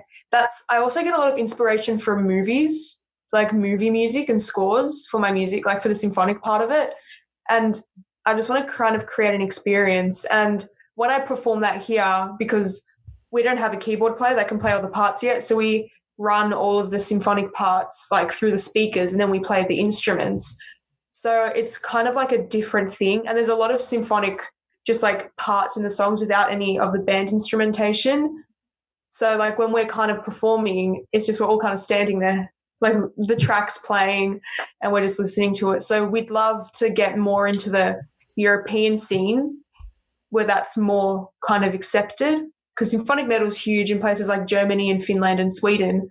So that's where we want to break into now. That's kind of our next endeavor as a band, really. It makes a lot of sense as well. And kind of just, one thing I want to jump on is just the whole entire, just, it's great for movies, especially the music that's in there, because it has this like theatrics and very epic feel to it. And for myself as well, like that's one thing that always ends up drawing me to certain bands as well, because it's just like, I don't know why, every time I hear certain parts of it, I always think about, those movie scenes where all of a sudden just like some epics have an epic fight scene kind of thing. You're adding this like very like cinematic score to it. It's just amps it up completely. And there's an Italian metalcore band called Stain the Canvas that adds a lot of that into their music. And it's just like, I don't know, it's like emo metalcore with this whole entire cinematic feel to it. And it's just like, it's insane. I was like, yay. I love scores and movie scores. And when I hear that in bands, I'm like, this has to be a world-class band, because to get that feel, like even the vibe of like movie scores, it's like a whole different thing to when you just hear like an orchestra playing. So like to get that vibe into the music, like you have to have some awesome musicians to be able to do that. And especially because we recorded our orchestra with a live orchestra, so especially with that, like we were so grateful to have that, because that adds more of the epic cinematic feel that we were kind of going for. Yeah, especially like one thing again that I'm big on too is like the use of like strings, especially like violins and that kind of stuff. Because there are certain songs, it's like when you add them into it, it just again gives that cinematic epic feel to it. It just makes the songs feel so much bigger and so much more impactful at times. And one band that I really like for a rock band that uses them a good amount and just really does it well is Skillet. It's just like they added so much. Found another Skillet fan? Woo! Alrighty, there we go. Yeah. I love them so much. Oh my God. And like even their orchestral parts are amazing. My favorite song is Awake and Alive. It always has been. Oh, yeah, because it had like that. It has that intro like big like string introduction in there as well. And I can understand that. For me, it just there's one where it has like that big kind of style to it, but it's just the strings, they just hit a lot quicker at the times too, and it's just the song is a lot harder. It's Not Gonna Die. That's like one of my top 10 favorite songs of all time. Song. Oh my God. I'm so glad that I have another Skillet fan. I don't know. I haven't I haven't spoken to anyone else that likes Skillet so far. This fills me with so much joy. Well, I got a couple of crazy stories about seeing Skillet live, because I saw them twice last year and then once this year before everything got shut down, because where John Corey and Jen live is like a half hour south from where I live. So they're really close. And they were going to and so this was back in January. They were going to play a show, like their first show, they were like their warm-up show after a minor league hockey game. Yeah, this happened. And it was nuts, because it was a bunch of my friends were trying to go, and for the team, I know one of my friends, his family's worked for this team for like 30 years, and he's been working for him for about 2-3 years. So it's like they're getting a lot of people down the ice. My friend was going to sneak me down onto the ice without having me have to pay like $20-$30 to go down there and stay on the ice and watch the show. I'm like, oh, this is going to be great. Of course, because it's Skillet, there was so much demand for people to get on the ice that he had to basically put down a lot more like carpets on the ice so people wouldn't slip and make more room for people to stand. So he couldn't come and get me and my friends. I'm like, oh, this sucks. And I'm like, okay, it's going to be fine. And where I was positioned was like on the one side of the stage. And it was like actually the first time I actually got to see Jen Ledger play the drums like really clearly, because the first time I saw them, it was like the 5-show performance, or like the 5-show set from 2019 when she was doing her solo stuff. So they had a different drummer there, but then for her vocals, they had Lacey Sturm perform. So I got to see that actually happen. Then the second time I was further back and I really couldn't see anything, but this time I'm like way on the side and I could get a perfect visual. So I'm like, I just seeing her just like go absolutely crazy on the drum. I'm just like, you gotta be kidding me. This is making me jealous. I didn't keep up with the drums. It just flashbacks. Shit, I should have kept going. Oh, I did get lucky though, because after like 4 songs, all of a sudden my friend just sits down next to me. I'm like, oh, hey dude, what's up? He's like, hey Kevin, who's coming down with you? And I literally, my best friend was next to me. I just smacked him on the arm. He's like, what the hell? He sees, and we're all friends with each other. So he's like, oh, we're going down the ice. He hits the guy next to me. And another guy that knows all of us. So he's like, okay. Guy hits his twin brother. What the? And everyone knows each other. No one else knows what's going on. So all 4 of us get up and we just sneak down on the ice. And we're just like pretty close. So I'm like, this is awesome. We did start a mosh pit on the ice and it was fun. Oh my God. That's actually insane. I've never seen Skillet live, but the fact that you got to do that experience, that's like so out there. Like you can't even imagine that. Yeah, so they just played on ice, It's like you can't even fathom it. It's just amazing. That's absolutely amazing. The first time I saw them though, I lost my shoe. You lost your, how did you lose your shoe? So you just took it off? Okay, so what happened was this was during the first one. So this is when Jen Ledger was out and Lacey Sturm was doing the vocals for him for a couple shows. And Under Oath was actually opening up that night because it was Under Oath, then Skillet, then Breaking Benjamin was headlining. Oh, that's actually awesome. And Under Oath called for a giant pit right for their last song. So I was by myself and I saw some guy like charging towards the pit because I was further back. And I just grabbed onto his vest. And he's like, what the hell? And I'm like, I'm just following you. Trust me. Okay. I got hit once and both my shoes fell off because they were so loose. And I'm just like, okay, now I'm without shoes in the mosh pit. This is horrible. And I tried grabbing both of them. And when I grabbed both of them, I pulled up and I only had one in my hand. I'm like, where's my other shoe? All of a sudden I look up, goes flying into the crowd. I'm like, no, like, this is going to suck. Now because I'm like, not only did I just lose my shoe, but I got to go through the rest of the concert for Skillet and Breaking Benjamin without one shoe. And I got to worry about people stepping on my feet. And then I got to walk home. This sucks.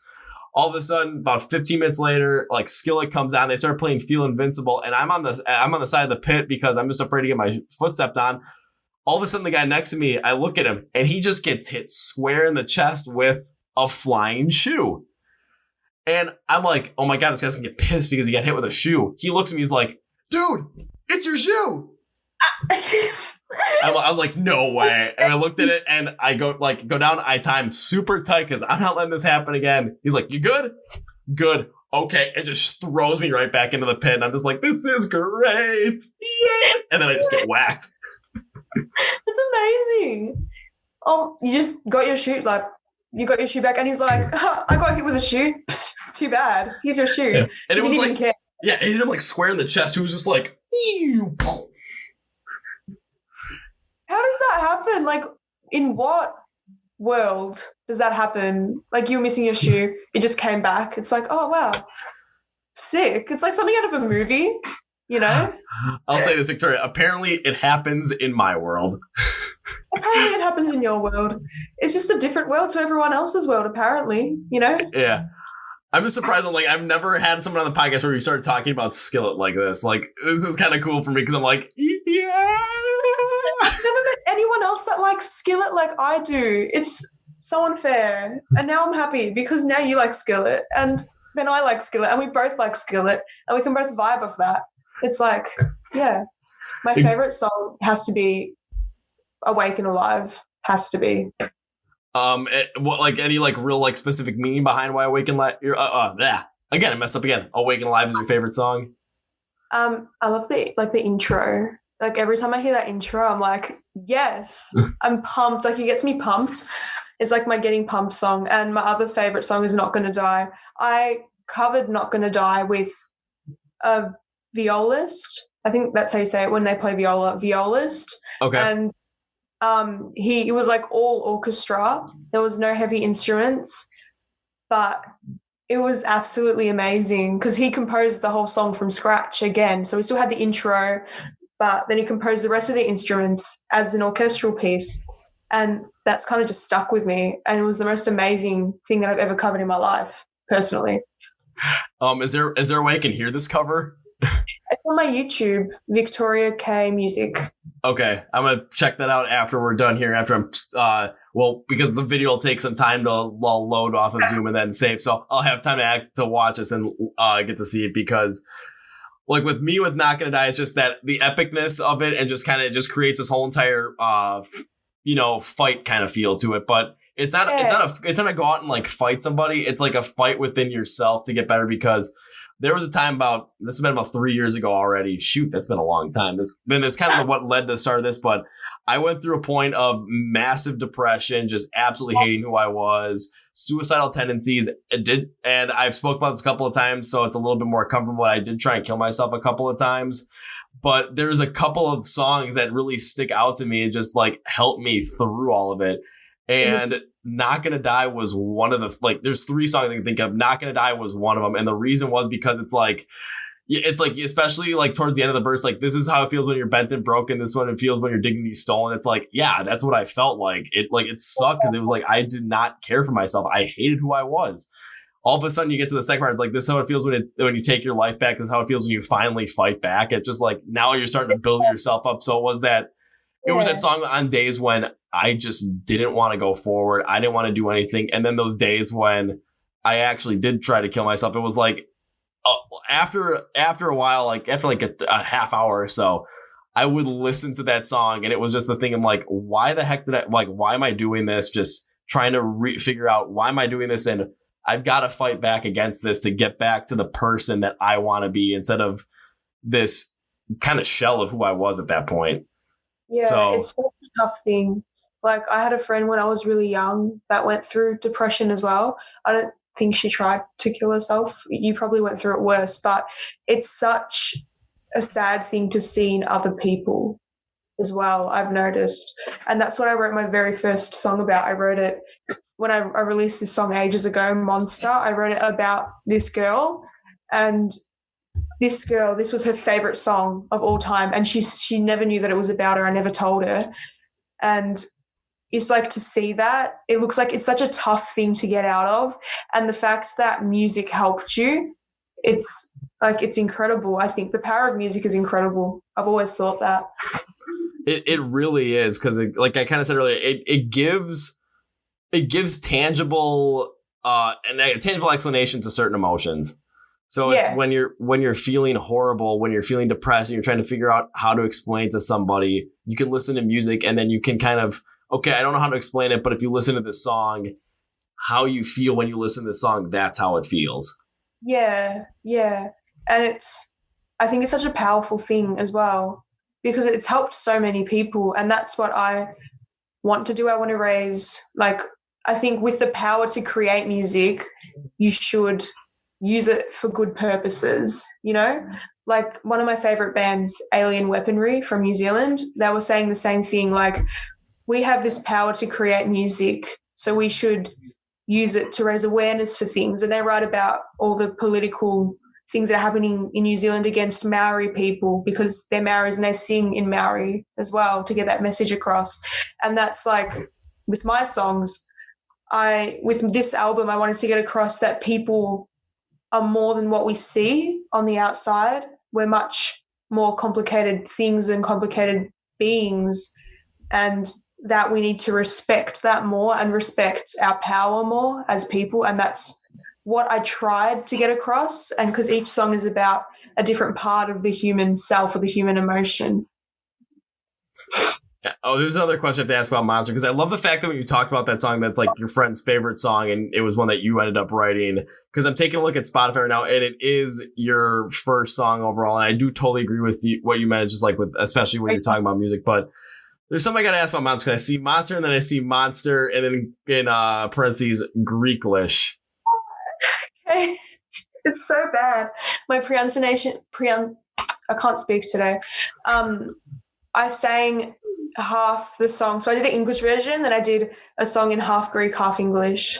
So I sang some parts in Greek, some parts in English, and my pronunciation sucks. It's so bad. I listen to it now, I'm like, oh my God, what were you trying to achieve? I don't know. But I think I was really proud that I did that, because I couldn't speak Greek the best back then, so I got someone to help me translate it. But like, I wanted to put that forward, and it was my producer's idea as well to put that forward. He's like, you should do a version in Greek. And I was really against it. I was like, no, I'm not. I don't want to be a Greek singer. And then I did it. And then it got really, like, it got a lot of attention, especially from the Greek audience, even though my pronunciation sucked. But yeah, that's just something that I did. And I want to kind of add more of that language into my new songs, which is I'm working on that now too. So I've kind of gone back. Interesting. I will put it this way. I honestly think you should, because it just adds a whole nother dimension to it. And especially when it comes to, if you kind of mix English and Greek at the same time as well, you're going to really end up kind of picking up a larger audience in Greece as well, just because, again, you're speaking the native language as well. And then when it comes to Monster at the same time too, in the spirit of Black Veil Brides releasing or re-recording their first album with Restitch These Wounds, would you ever think about re-recording Monster now that you feel like your Greek pronunciation is much better? I don't know. I haven't really thought about that yet. Like, giving you ideas. I don't know. That's the hard thing for me to consider, because like even the style that it's in, like I've listened to Monster recently because I hadn't listened to it for years, like after I released it, but I listened to it the other day. I'm like, I need closure with this song, because for the longest time I was like, I don't like Monster. I can't stand it. Because when I went to high school, I got a lot of like, not negative comments, but they were kind of teasing me about it, like that song. And I was like, okay, I'm not going to go back to that. But then I listened to it again and I'm like, this is actually like kind of a bop, you know, like the melody and like the instruments. I kind of like, I was enjoying it. So maybe I would, like in the future, like I would redo the Greek version as well, because that's the path I'm kind of going in. But we're just going to have to wait and see, you know, what I decide and what happens. Just gonna have to wait and see, but the seeds for the idea have been planted, and I really wish I had this right now, but it's on back order right now. But I was gonna put some up on my wall that I would be perfectly able to grab. I was gonna say, you know, those kids that said that they didn't really like it, so they show them this and be like, "What do you think now?" I was gonna grab this axe I was gonna put up on the wall and just go like this, just like smacking his man, like, "What do you guys think now?" But I don't have it yet, unfortunately. We have an imaginary axe, you know. Or you know what? I just need to get like one of those like clip art axes and then just like edit it in so it looks the most ridiculous thing you've ever seen. That's amazing. But yeah, I got a lot of backlash from Monster, especially in year 7, because I'd released it like a couple years before that. I released Monster when I was quite young. So, you know, there was mostly the guys in my class. They've come to accept me for who I am now, especially from being a metalhead. I got a lot of backlash. I don't know if they were like joking or if they were being serious, because a lot of the times it sounded like they were being serious. And like they were calling me like a lot of things, like a Satanist, which I'm not. I'm Christian. So it's kind of like that didn't really sit well with me. And not that I have anything against them, but yeah, things like that. And that's when I was still kind of like trying to find my way through the metal scene, and I was like digging deeper. But I'm kind of glad I stuck to it now. So yeah, I might re-record Monster. I actually kind of want to do it now because you mentioned it. Go. I know I'm making things happen here all just by asking questions. That's what I do. Yeah. Gotta do a little dance thing. It's like, woo. Amazing. And again, as you can see, just the total goofiness that is just basically myself just coming out in these podcasts. And Amazing. I mean, the one I did earlier today too was pretty much the exact same way, and it was just hilarious because all of a sudden, sometimes the band was looking at me like, "What the heck is he doing?" Then they're like, some of the members looked at me like, "What the heck is he doing?" Then other members that were like getting really into it. I'm just like, "Oh, this is going to be really interesting." Here it's just, and I was just like that, like the person was just like bouncing off each other, like back and forth, like this is awesome. That's amazing. I love it when like people have heaps of energy. It just makes things so much easier. Like to do interviews. I did like another interview. Like I've done a couple where they have heaps of energy, and it's like I can get with this. But then like I've done interviews where they're like they just ask you the question and then they ask you the next question, and it's just like I don't know, it's kind of awkward. But I think I'm getting better at interviews now. I'm getting better at speaking, so I'm kind of learning how to do that with different people, and I'm still kind of working on that. So sorry if I come across a bit shy sometimes. Oh, so far, Victor, you've been completely like perfect at this.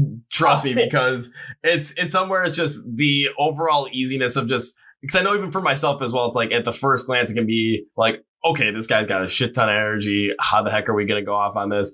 Like even when I had another podcast where it's like, they only gave me like a 30-minute time frame, like, okay, this is definitely something I'm not used to because I've got a feeling like I don't want to rush anything, but I want to respect the time as well, want to get to everything, but also I need to kind of keep that energy up as well. So, and they told me this right before we were about to start. So I'm like, didn't have any time to plan. Yeah. So that's pretty much my face at first. I was just like, okay. But then ended up still like covering everything we needed to. And like the energy was still there. I'm just like, man, I wish we could do a part 2. And all of a sudden they got at the end, yeah, we should do a part 2 sometime. Well, that works. Heck, awesome. Yeah, sure. But so kind of fun I'm glad doing you have it, a lot of energy. It makes it so much easier for me, to be honest. Yeah. It's like more relaxing. A lot of energy, and I've been up since, well, right now here, as I'm recording right now, taking a look at the time, it's 10:55 p.m. here, and I've been up since 5:30 a.m. Sorry. I'm doing so much, and it's just like, but my energy level is just like all the way up here right now. Just like, let's keep going. Yeah.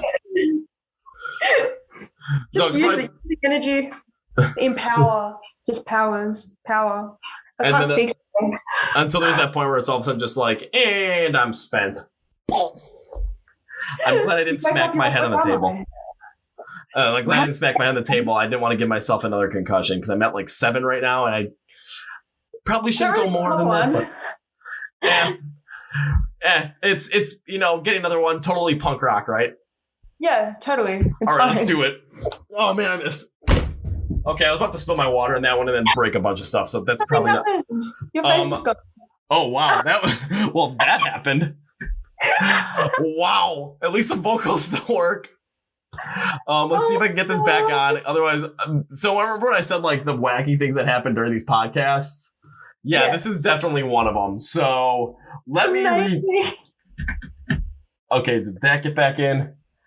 If I can't get this video back on, this is gonna be the most embarrassing thing ever. Can you turn the camera on? Like, is your camera off? I'm trying to figure out what the heck's going on because it's showing me that it's not on, but I know it's not on, but it's like, oh, there we go.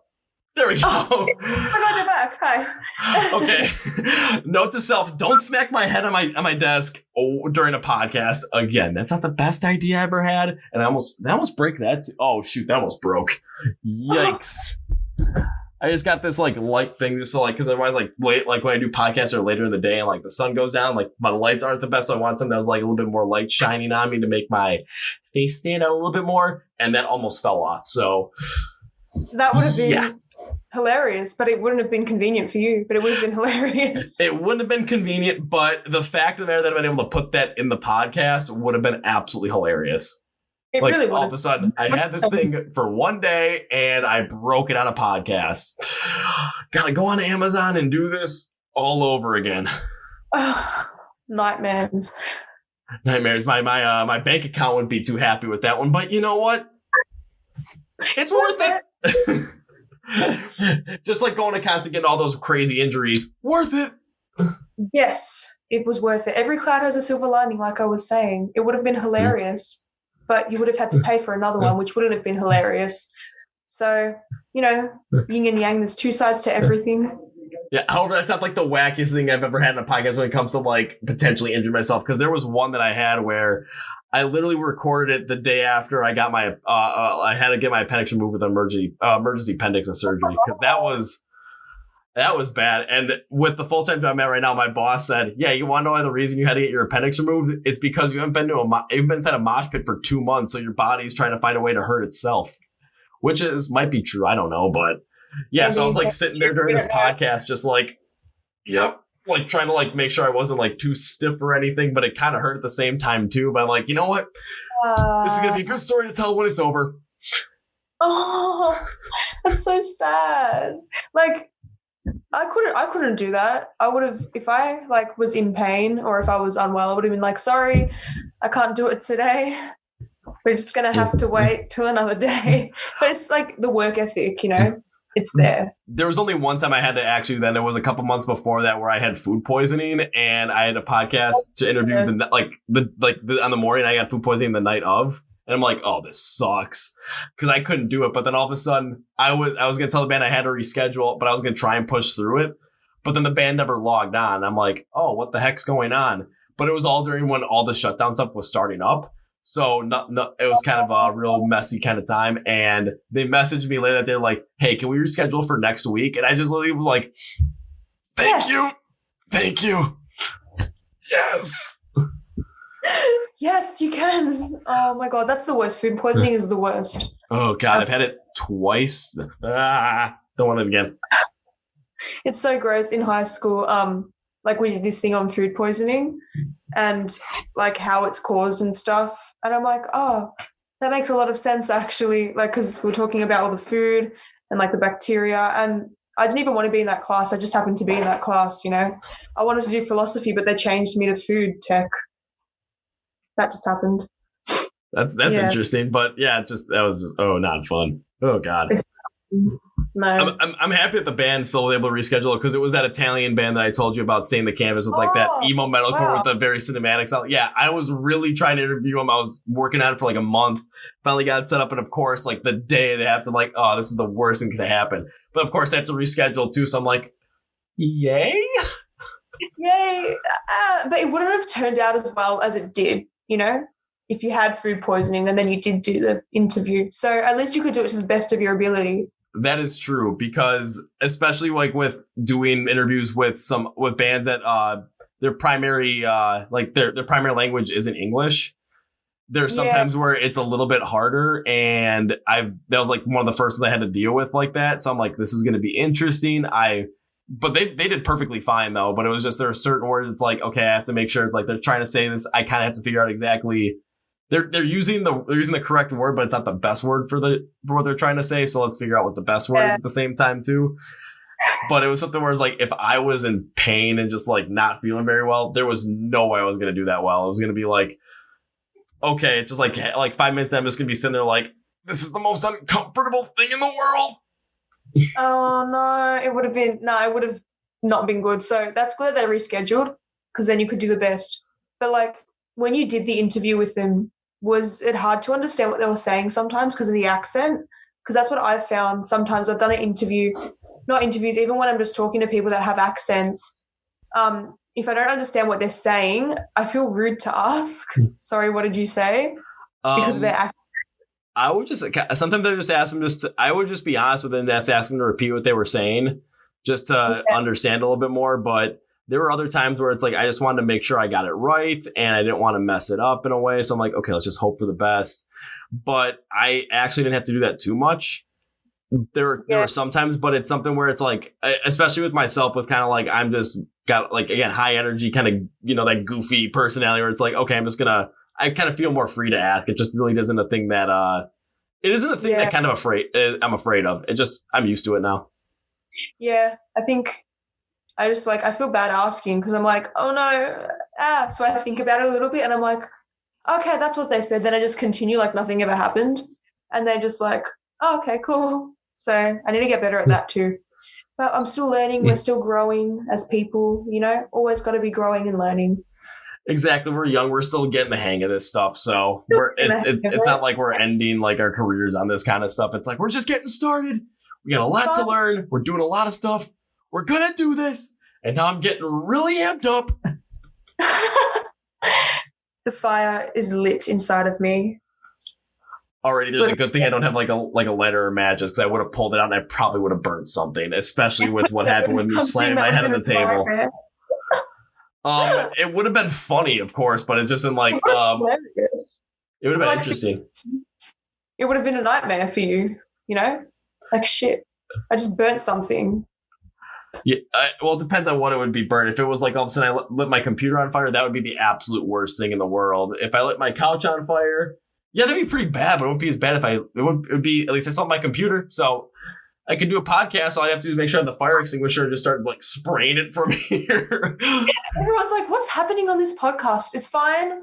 It's fine. And it's just, I didn't set my couch on fire. I didn't set my couch on fire. That would be okay, maybe I would have to do that like in like a big like studio to end up pulling that out, just because that might be the best way to go about it. So then I don't ruin like my actual stuff. Like find a bunch of like, okay, I've got a couch here that I'm gonna light on fire during a podcast. Bring out a fire extinguisher. Well, where'd you get that podcast? Someone left it on the street. I just picked it up on my way here. Instead of like, no, that's actually mine that I use pretty much every single day when I'm waiting for stuff to load here or watching TV just because I need to relax a little bit. Or like today, just I was like, okay, working on a podcast. I just want to take a little bit of a relaxing, hour just to kind of get after, pouring concrete, working out and doing a podcast. Let's just relax for a little bit. And then just also kind of just like sitting there just going, just zoning out. Oh, I hit myself. Just zoning out, I'm not the only one who hit themselves today. Yes. I smacked my head on my piano. That wasn't fun. That actually kind of hurt. It's okay. I had my ring on, so it was kind of like a shield. So it's kind of like, oh, I hurt myself on the piano, but you should see the piano. You should see the piano. I mean, it looks fine. It's kind of like the classic, like, oh, you got in a fight? Yeah, you look pretty bad. You should see the other guy. It's like that classic. You should see the piano. You should see the piano. If I wrecked this, I don't know, like, what I would do with myself, because I write all my music on this, so this has to stay safe. It's like my child. It's like a baby, got to protect it. We have to put in like a glass case or something when you do interviews, so you don't do something like that again. Whack it. Oh, now I'm just gonna wreck it. I didn't wreck it. There's no dent. It's fine. I was gonna say, you put like some like plexiglass over there, literally make it like a hockey rink, just like. Just don't smack into the glass too hard and shatter it, and then all of a sudden, you got a little bit. The broken piano would be the least of your worries. Broken bits of plexiglass all over you. That might not be the best way to go about it. I don't think that would be. Oh, God. Now I'm thinking about this like, oh, my God, now we're talking about horrible injuries. How did this happen? What were we talking about before? We were talking about... Honestly, it went from like skillet to like depression, just like other stuff, and then all of a sudden like horrible injuries out of nowhere. This is how stuff happens on this podcast. This is how I'll say not only that, but this stuff like how stuff happens for me, like when I'm having conversations in real life, like they just take off in these most ridiculous ways. But it doesn't matter how they go, it's just like, okay, we're gonna go down this route. All right, let's go. Yes, but that's how conversations work, and that's what it should be like, just free flowing. Nothing actually makes sense in it. Like, you don't know how you got to this point, but it doesn't matter. It's fine. Just be in the moment. Like, that reminds me of like when I was in northern Wisconsin here on vacation with my family. Like, it was somewhere my grandpa and I were having a conversation. The guy he's going to be 92 this month, so he's up there in age, and he's got no filter. So So we were talking about something like, I think we were talking about like baseball finally getting started back up again, even though that's kind of a whole shit show right now, but because he's a huge baseball fan. So we were talking about that. And then I don't know how we got on this topic, but all of a sudden we were fishing. My uncle was in the boathouse taking care of some stuff. The rest of the family was coming down to the pier, and my grandpa and I were fishing on the pier. And he just looks at me and goes, Kevin, you're not my favorite grandchild, right? And I just looked at him. I'm like, it's my brother, right? Yeah, but I'm like, oh yeah, we've talked about this. And that was the last thing we said to each other the whole day. It was the weirdest thing, but I'm like, how the conversation went from baseball to whatever the heck we were talking about to him just blatantly saying that I was not his favorite, but I understood it completely. Like this is weird as hell. Cry on the inside. No. That's so funny. Like my grandfather, my papu, on my mum's side, he's like kind of the same. Like he goes to me, because we fast for Easter every year. He goes to me, "You look like you've lost a lot of weight, Victoria."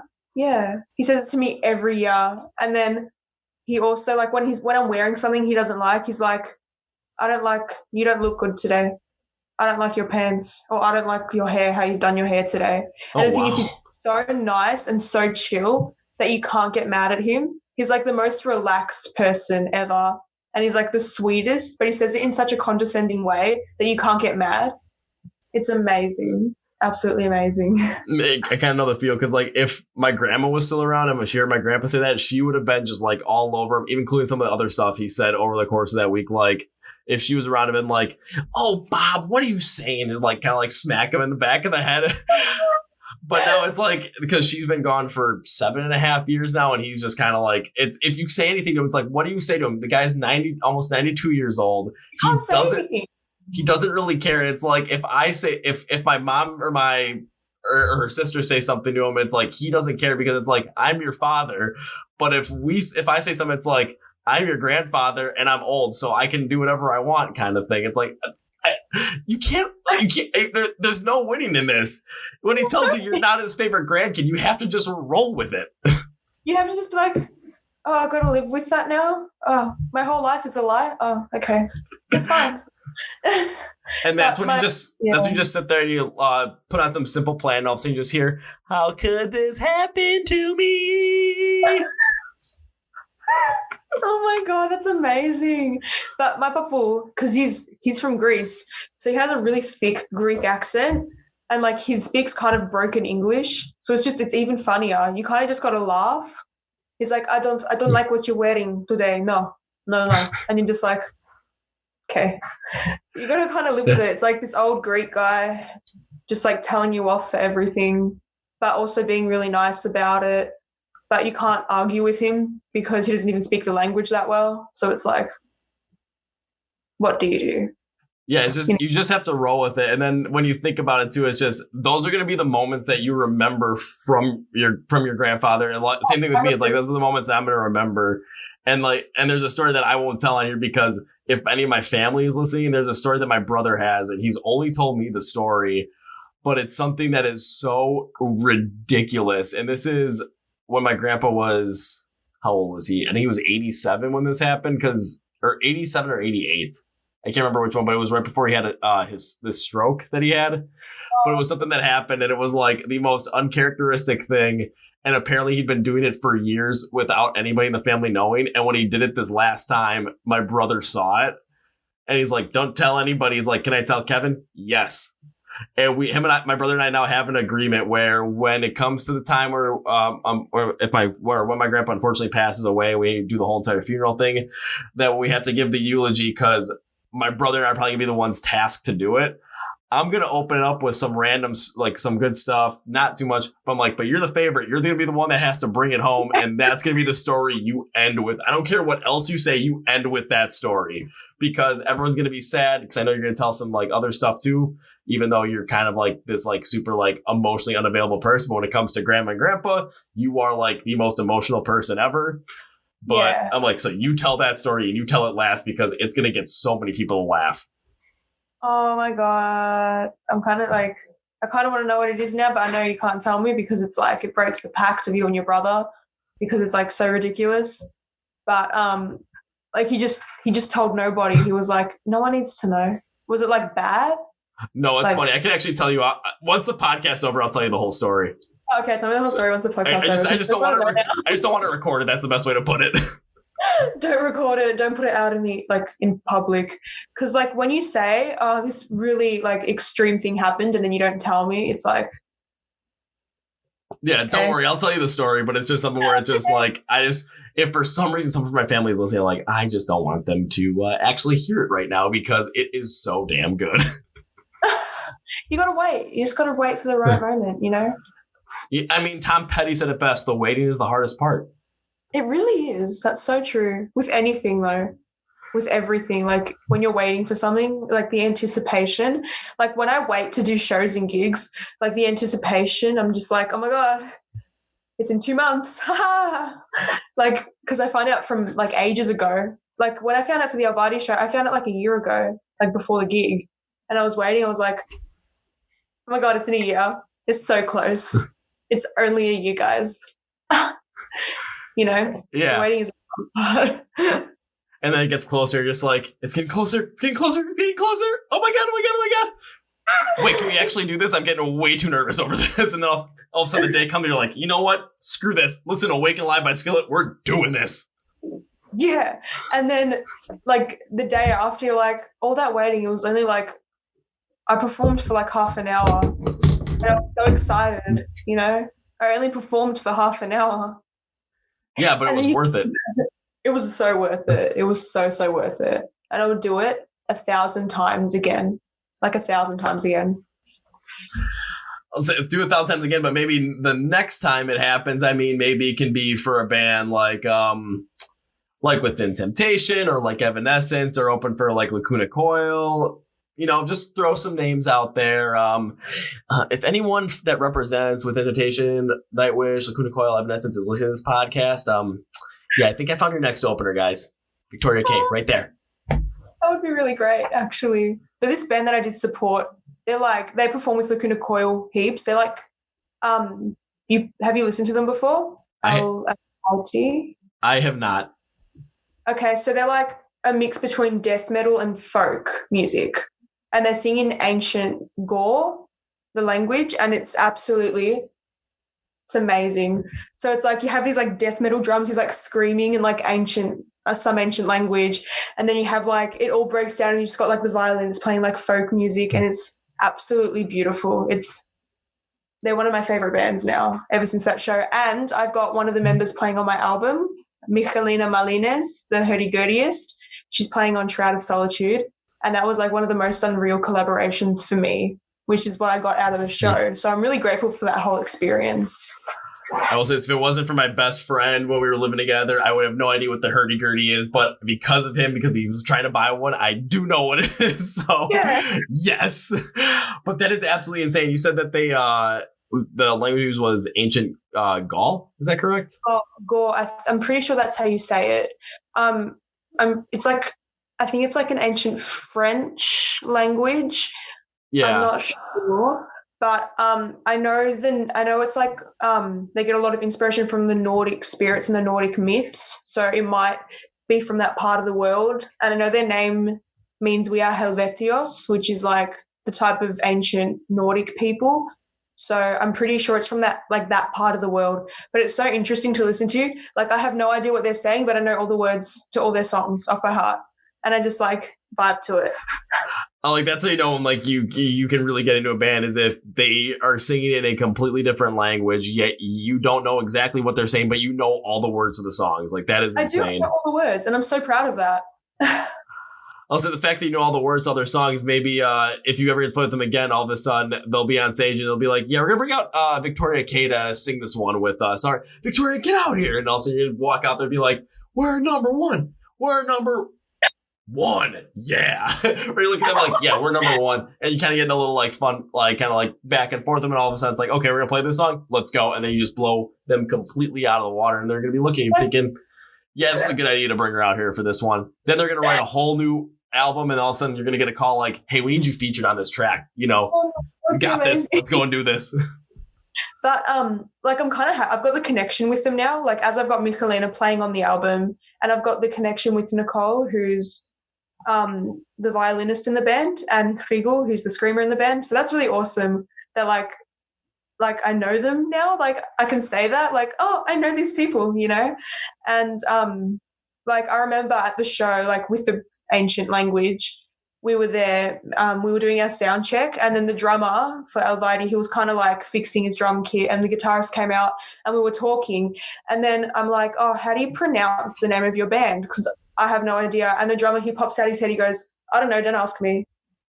And no one knew how to say it. And I was like, I don't want to say it wrong on stage. He's like, I don't know. And I'm pretty sure I said it wrong on stage, which is a bit of a mistake. So, you know.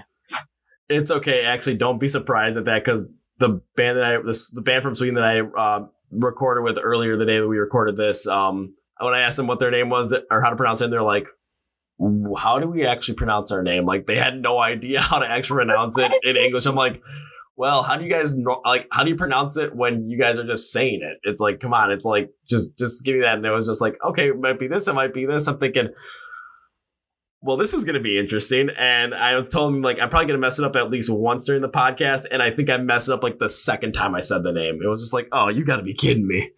Oh my God. It's okay. They're foreign. It's fine. I can't pronounce many things because it's their accent as well. So it comes across differently. And then you try to pronounce it in their accent and then it comes across wrong because like I have an Australian accent and nothing comes across correctly in an Australian accent. So it's, yeah. I think it worked out okay when I said their name one stage, I hope. I think it'll be fine. And like for me, it's just like when it comes to talking, it's just, I mean, people think that all of a sudden, like from different places, like, oh yeah, you have an accent. It's like, oh yeah, you do all this stuff. I'm like, well, don't really think I do. But then of course, all of a sudden you go to other places. It's like, oh yeah, you have an accent. I'm like, oh no, I don't. Oh, don't you know? Oh, oofta, kind of that kind of stuff. This like real like northern accent, like a little bit more of that ooh kind of thing. Yeah. Sort of, like to me, you have an accent. Yeah.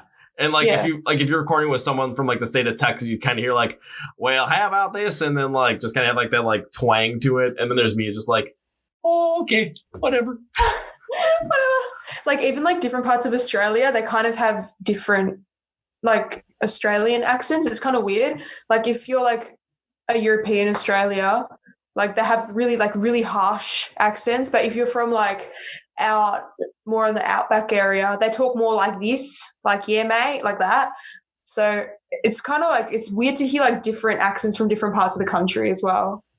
And yeah, it's like the same thing here because it's like if I went to like New York and they'd have a very different accent, like Boston, very different accent. You go down, you go to like they go to the South, it's just like, oh my God, it's just there's this Southern drawl that just is very prominent. And because last year I was down there with my dad because it was his 60th birthday and he wanted to really go see a stock car race. Like that was what he wanted to do. And it was on his 60th birthday. So him and I went to go do that. And it was just, everyone knew that I was not from there. Even when I went to Europe too, it was like, yeah, you're definitely not from here. I'm like, how'd you guess? I'm like, and I asked like 3 different ways. I'm like, is it the fact that I don't sound like the accent? Is it the hat? Or is it the goofy look that I have? And they're just like, and most people are like, it's the accent. And then there was one person, oh no one wears a hat like that here. I'm like, okay, well, that takes care of fine. it. I'll say though, I just really was like, didn't care about that at all when I was over there. I'm like, I'm just going to have fun. I'm just going to do whatever I feel like doing, just go about it. And it was like the most ridiculous trip I've ever had in my entire life. So I'm like, you know what? Okay. And this year I was gonna be like, let's run it back. Let's do it again. Yeah, that's not happening. No, we can't. I don't think we can. But like we have people here that are stuck in like overseas that can't come back to Australia now. Like my friend's stuck in Vietnam, which is like, yeah, it's like a big thing, you know. I'd love to go to Europe again. One of my favorite places in Europe is Sweden. I want to go to Sweden so bad, and because like all my favorite bands are from Sweden. A lot of them are from Sweden, and like I started learning a little bit of Swedish. It's really difficult. It's a really hard language to learn.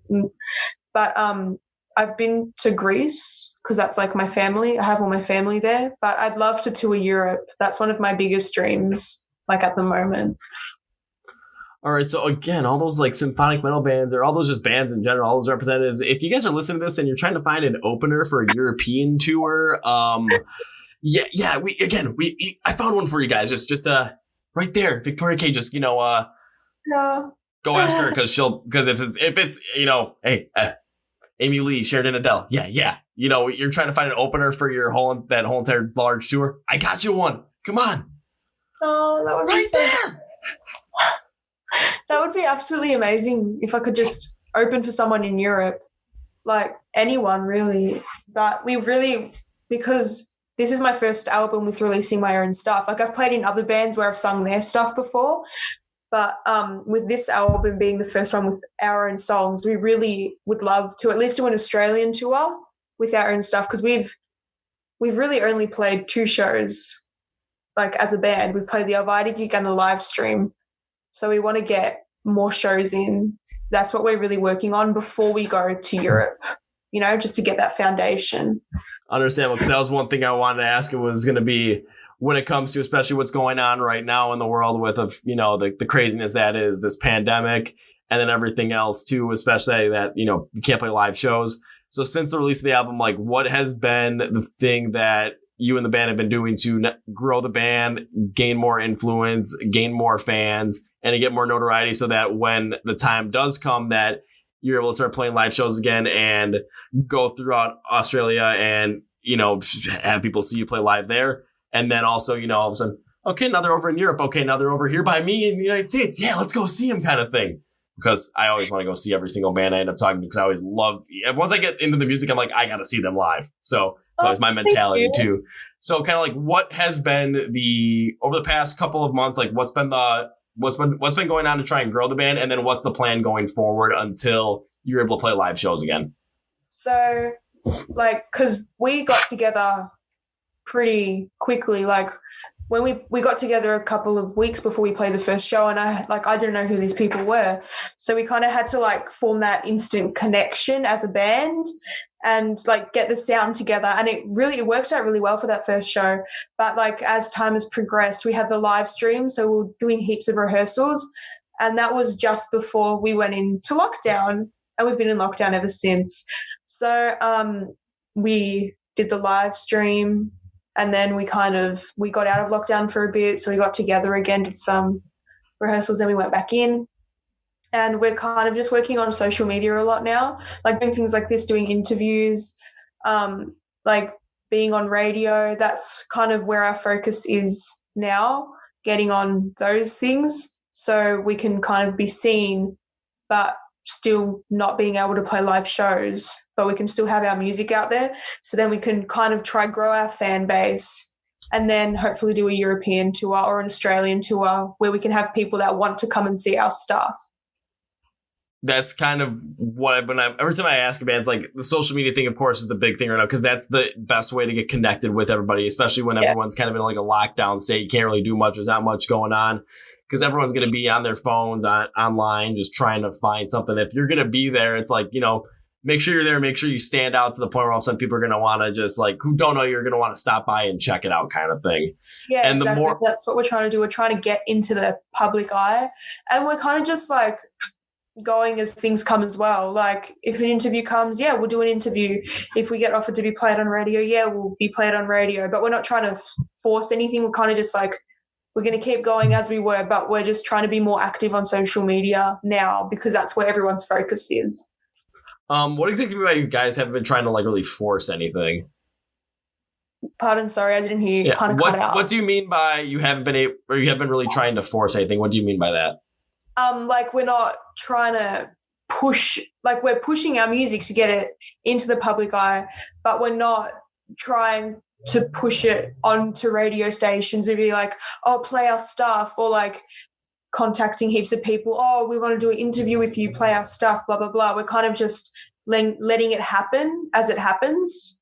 Do you know what I mean? Okay. Yeah. I kind of understand what you're saying. Yeah. Yeah. So we're still pushing the music to get it out in the public eye, but we're not asking people to play us on the radio. We're not asking people to give us interviews and stuff like that. Yeah, you're trying to make sure that your product and your music is speaking for itself, where people want to play and people want to hear it and people want to help support you instead of you trying to be super pushy, but be hey, look at me kind of thing. Yeah, that's what we're trying to avoid, and which we haven't done that. So and it's kind of just all kind of fallen into place right now. So it's worked out really well with how we've been doing it. So we're just going to keep doing that. Yeah, it's kind of the old adage: if it ain't broke, don't fix it. Hey, yeah. Totally. Of course, and I'm especially with that concrete job I had to do today, it's there was something that wasn't broke. It's we got to fix it. I'm no, it's fine. It was one of the wheelbarrows, and all of a sudden it just got super flimsy afterwards. I'm oh boy, this is going to be fun. And of course, trying to take it around a turn, it's just I have to go super slowly around it because otherwise this whole entire thing's going to tip over and then we're going to have concrete everywhere. This ain't going to be a good thing. So if it ain't broke, don't fix it. Totally. I totally get that. Yeah. We've been doing the same thing kind of since we started, because I started as a solo person. Victoria K was me. Now I'm Victoria of Victoria K. So we kind of started building my brand as Victoria K when I was doing all the covers with the people from Germany and Romania.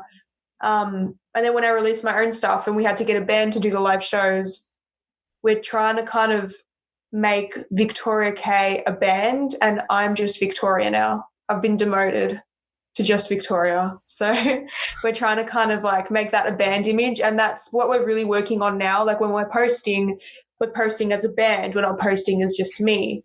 And we're just kind of workshopping that and just seeing how that plays out now. Yeah, because I think when I first found out about the band, it was like on some Instagram page they were talking to you as like Victoria of Victoria K. So I was like, wait a minute, is it like a solo thing? Is it this? I'm not sure what it was. But then when I took a look at your social media pages, like it was clearly all about the band. It wasn't anything. It was like, just like the solo project that it started out to be. So I can definitely tell where you're coming from with that, where it's definitely, it's going to be like Victoria K, where it's going to be your Victoria of the band Victoria K. But again, you are the Victoria of Victoria K. Yes. Yeah. Because with this album, it's like we wrote this as a solo. I wrote this as a solo album, and I never thought I was going to get the gig to play with Alviety, or I was going to get any like huge gigs with this at all. So we didn't really think to create a band name or anything. So we kind of just had to go with it, and it's kind of stuck. Like, we're really happy about it. I was always kind of like, it's weird having an actual name as a band name, but we're really happy with how it's turned out, and it's really stuck with it. And like, I think people are catching on to the fact that it's a band now. Well, one thing is kind of like what you're talking about with your social media kind of strategy, especially going forward now, is just kind of doing what you're doing, but also like letting things happen the way they're going to happen and reacting to them that way, and just not really trying to like change what's happening to like fit what you want. It's like working around of what's going on right now. It's you wrote it as a solo, and all of a sudden, like, yeah, you've got this huge gig. It's like, okay, how are we going to do this? Okay, I need a whole band to help me play this, so let's get a whole band to help me play this. Already now is like, let's just do this whole entire thing this way. Let's just make it a whole band. Let's make Victoria K a whole band, with you being, again, I feel like you got to get a shirt that says like, I am the Victoria, back like of Victoria K. Of Victoria K, that would be amazing. But I think I've got to start up my own social media, because I haven't got my own social media yet as Victoria of Victoria K, because it's just been me for so long. So I've got to get that or start it up, and then I think it will start to make more sense to people, Understandable. And I would say give it a shot, definitely, because it's something where it's like, what's working right now, but also it's also the kind of idea of, you can always add on. You can always do more. You can always try something new. Yeah. And it's kind of like when it's kind of like asking a question as well too. It's like, so you try something new. What's the best thing that can happen? Best thing that can happen is people like it and they tell you they like it. The second best thing that can happen is you try it and people say kind of like no to it. And so, okay, this doesn't work, to try something new. The worst thing that can happen is you put out there, you really don't see you don't really see anything about it. You don't see any kind of response, and you ask people about it, it's like, they're not going to give you a response kind of thing. So then you don't know. But it's like, you got to try it to figure it out kind of thing. Because there's a lot of things in life where it's like, you don't know unless you try it, basically. Yeah. And like, we've thought about it, like, and we knew it was always going to go, we knew I was always going to be in a band. But like, there's no really negative things that could happen from Victoria K being a band. Like, it's still the same music. I'm still singing the songs. It's the same singer. Like, everything's the same. It's just that there's more people playing the music now. So there's nothing bad like that we think could come from it at all. No, I think a lot of good could come from it. I mean, take a look at what's happened since the release of it.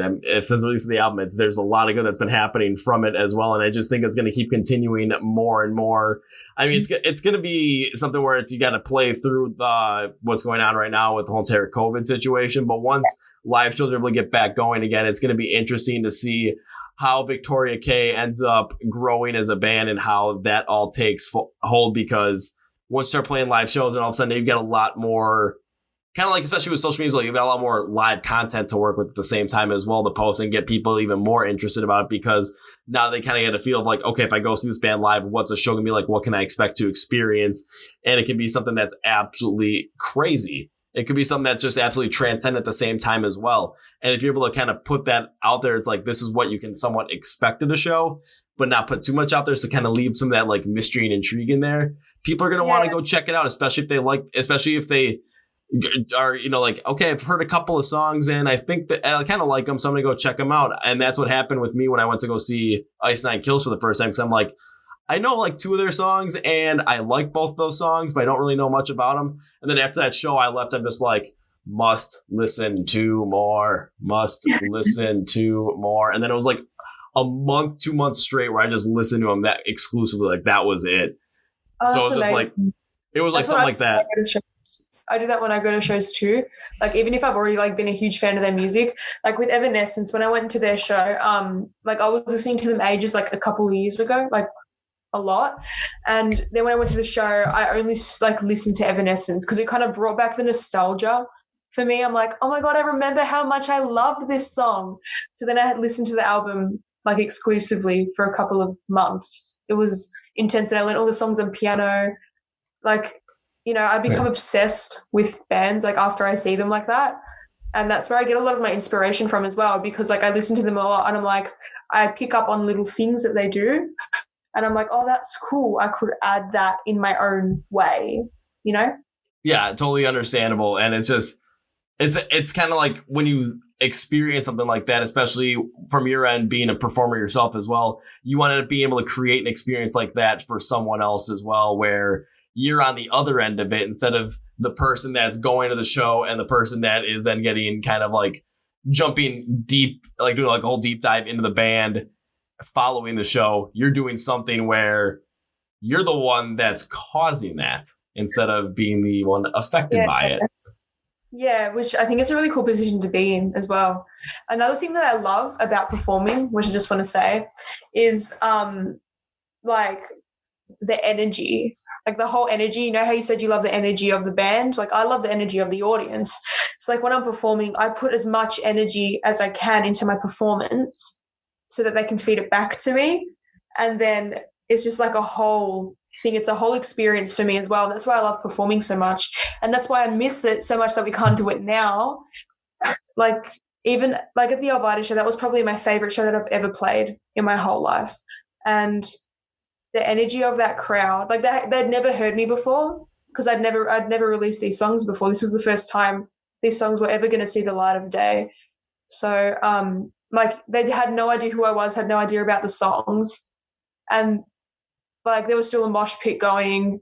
It was still like super high energy from everyone in the crowd. And that was probably the most amazing feeling I've ever had doing a live show ever. And coming from like the audience perspective too, it's just like when you get to a point where it's like the band comes out, or like because I'll use the second show I saw with Mosh, like the one I told you about, the one I cut my eye. It was something where all of a sudden like we were so amped up after the opening band.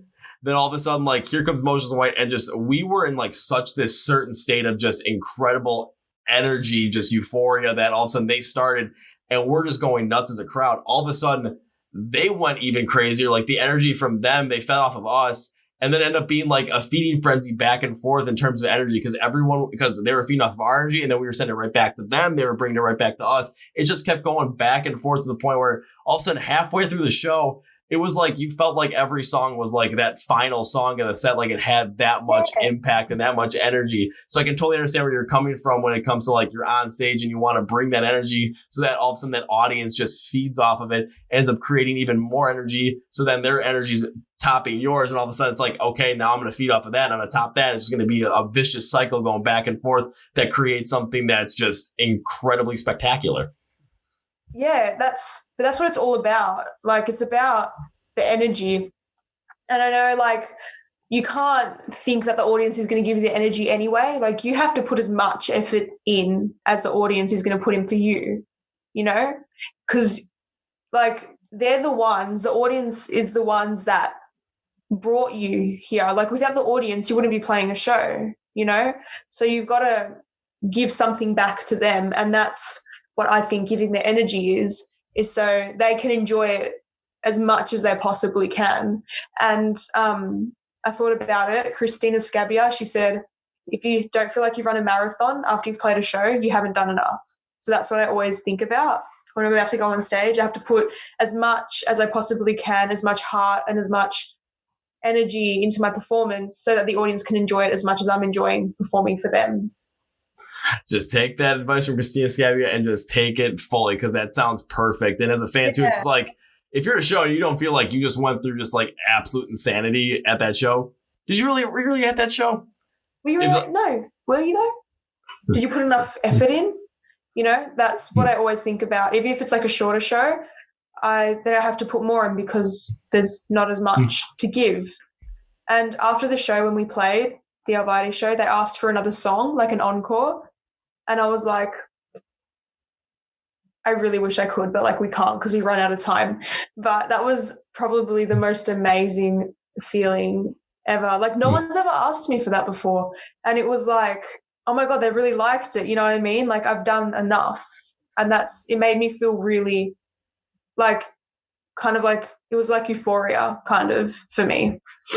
See, like kind of just to kind of wrap this up in a way, it's just what, like we were talking about that feeling as well. One thing that you can remember that feeling. Remember what it felt like to all of a sudden you're walking off stage and the crowd is just begging, like, you know, like encore, just like, or Victoria K, just like chanting, just trying to get you back out there. Just the feeling of that. It's just, you take that feeling, you remember it, and then you strive to, you know, reclaim that feeling once again and whatever you do. So all of a sudden, once this whole entire COVID thing ends and you're able to go out and play live shows again, you work as hard as you can to get that feeling back. To all of a sudden you're on stage, you go off and everyone's chanting to have the band come back out and play one more song. Or for me, I hear people yelling like one more song, and all of a sudden you hear me just go 10 more songs, because I just don't want to leave. That's just my kind of style. But it's just like remembering those emotions, like especially those ones that you just are just completely just, you know, like transcendent, just over the moon for, just like you can't believe this is actually happening. Those great feelings. Remember them, hold them true, so that when you're working on something, you're trying to make something better. It's like, okay, I remember how good that felt. I remember what it was like. Let's make it happen again. Let's do it again. And I'm just so grateful for those experiences, because those experiences are going to be the ones that I remember forever, because they're the ones that made me want to push harder and to keep challenging myself in the music that I'm making. Those are going to be the experiences, like when you're like, you know, as old as like my grandpa and you're thinking about life. It's like everything in life. Those are going to be the things you remember. Those are going to be the experiences you remember. You're going to be like, you know what? That was awesome. That's what it was all about. And that's what it's all about. And it was even more of an experience for us because that was our first show as a band ever. So it was like, oh my God, people like our stuff, you know? And those are the experiences that are going to keep pushing me to be better at what I do, so I can keep delivering more and keep, you know, making people feel good, you know? It's like you got off to one hell of a start for that first show. My God. That's amazing. Yeah, it was absolutely amazing. Yeah, I mean, I don't blame you, and I wish I could have been there for that show, but of course, it was in Melbourne, so yeah, it was Melbourne, and I had basically spent my money to go to Europe that year, so I really didn't have the funds to do so, unfortunately. That's why I need to enter and just like a it's like, okay. It's like, darn it, but oh well. Oh well. You know, there's going to be more shows eventually one day. Yeah, my next destination that I really want to go to is Europe and America. I'd love to go to America, play the college. Is it called a college chain? I've heard of it. I haven't really heard of that. I'm trying to think. Told me about it. It's like, yeah, okay, let's pretend that I didn't say that because someone told me about it and I'm pretty sure I said it correctly. I probably said it wrong. But play shows in America as well, and especially in South America and North America, because I know they're crazy there. Like, I've heard the fans are absolutely insane. So we'll see what happens. We'll see what happens and we'll see how it goes. Well, hoping for the absolute best, because if that time happens where all of a sudden next year, if everything's, you know, finally back to normal, it's like I'm able to go over to Europe, but all of a sudden I'm like going around, all of a sudden I see the fact that Victoria K is playing a show somewhere around Europe. I'm like, wait, I'm actually going to be like close to there. All right, let's just like rework my whole entire schedule over here. Bing, bang, boom. Alrighty, we're making that happen. Or if all of a sudden, you know, you get to come to America before that, and all of a sudden it's like, okay, you know, let's see what's happening here. Oh, and all of a sudden I see the fact that you're playing where I live or like somewhere close. All of a sudden just going to be like, well, if it's where I live, I'm be like, okay, there's no reason I'm, missing this show. I'm making sure that I go to this show because it's right in my backyard. This is great. Otherwise, it's like a couple, like if it's like an hour, if it's like in Chicago or something, it's like, yeah, I'll definitely go there. I'm really close. Or if it's like up in Minnesota, I'd be thinking, oh boy, I got to make the drive up to Minnesota. Alrighty, worth it. Let's get in the car. Let's go. And all of a sudden, driving during the night, like at the wheel, just okay, gotta wake up. Okay, gotta crank up the tunes. All of a sudden, just like yeah, while driving, because I've done that a couple of times before, and I absolutely love it. And it's fun, except for the times that I'm feeling about to fall asleep. That's when you kind of find a spot to just okay, I'm gonna find a place to get off the highway and then just fall asleep because I kind of need it. If you're driving for hours and you're like, I can't see. What? Everything's blurry. You're like, I've been driving for 5 hours. And then you kind of just got to pull off and just, take a little nap. Yeah. Just got to recharge the batteries. You've got to recharge those batteries. Or you can just blast music and get your energy levels up. You can do that too. Either one. Or just drink heaps of coffee.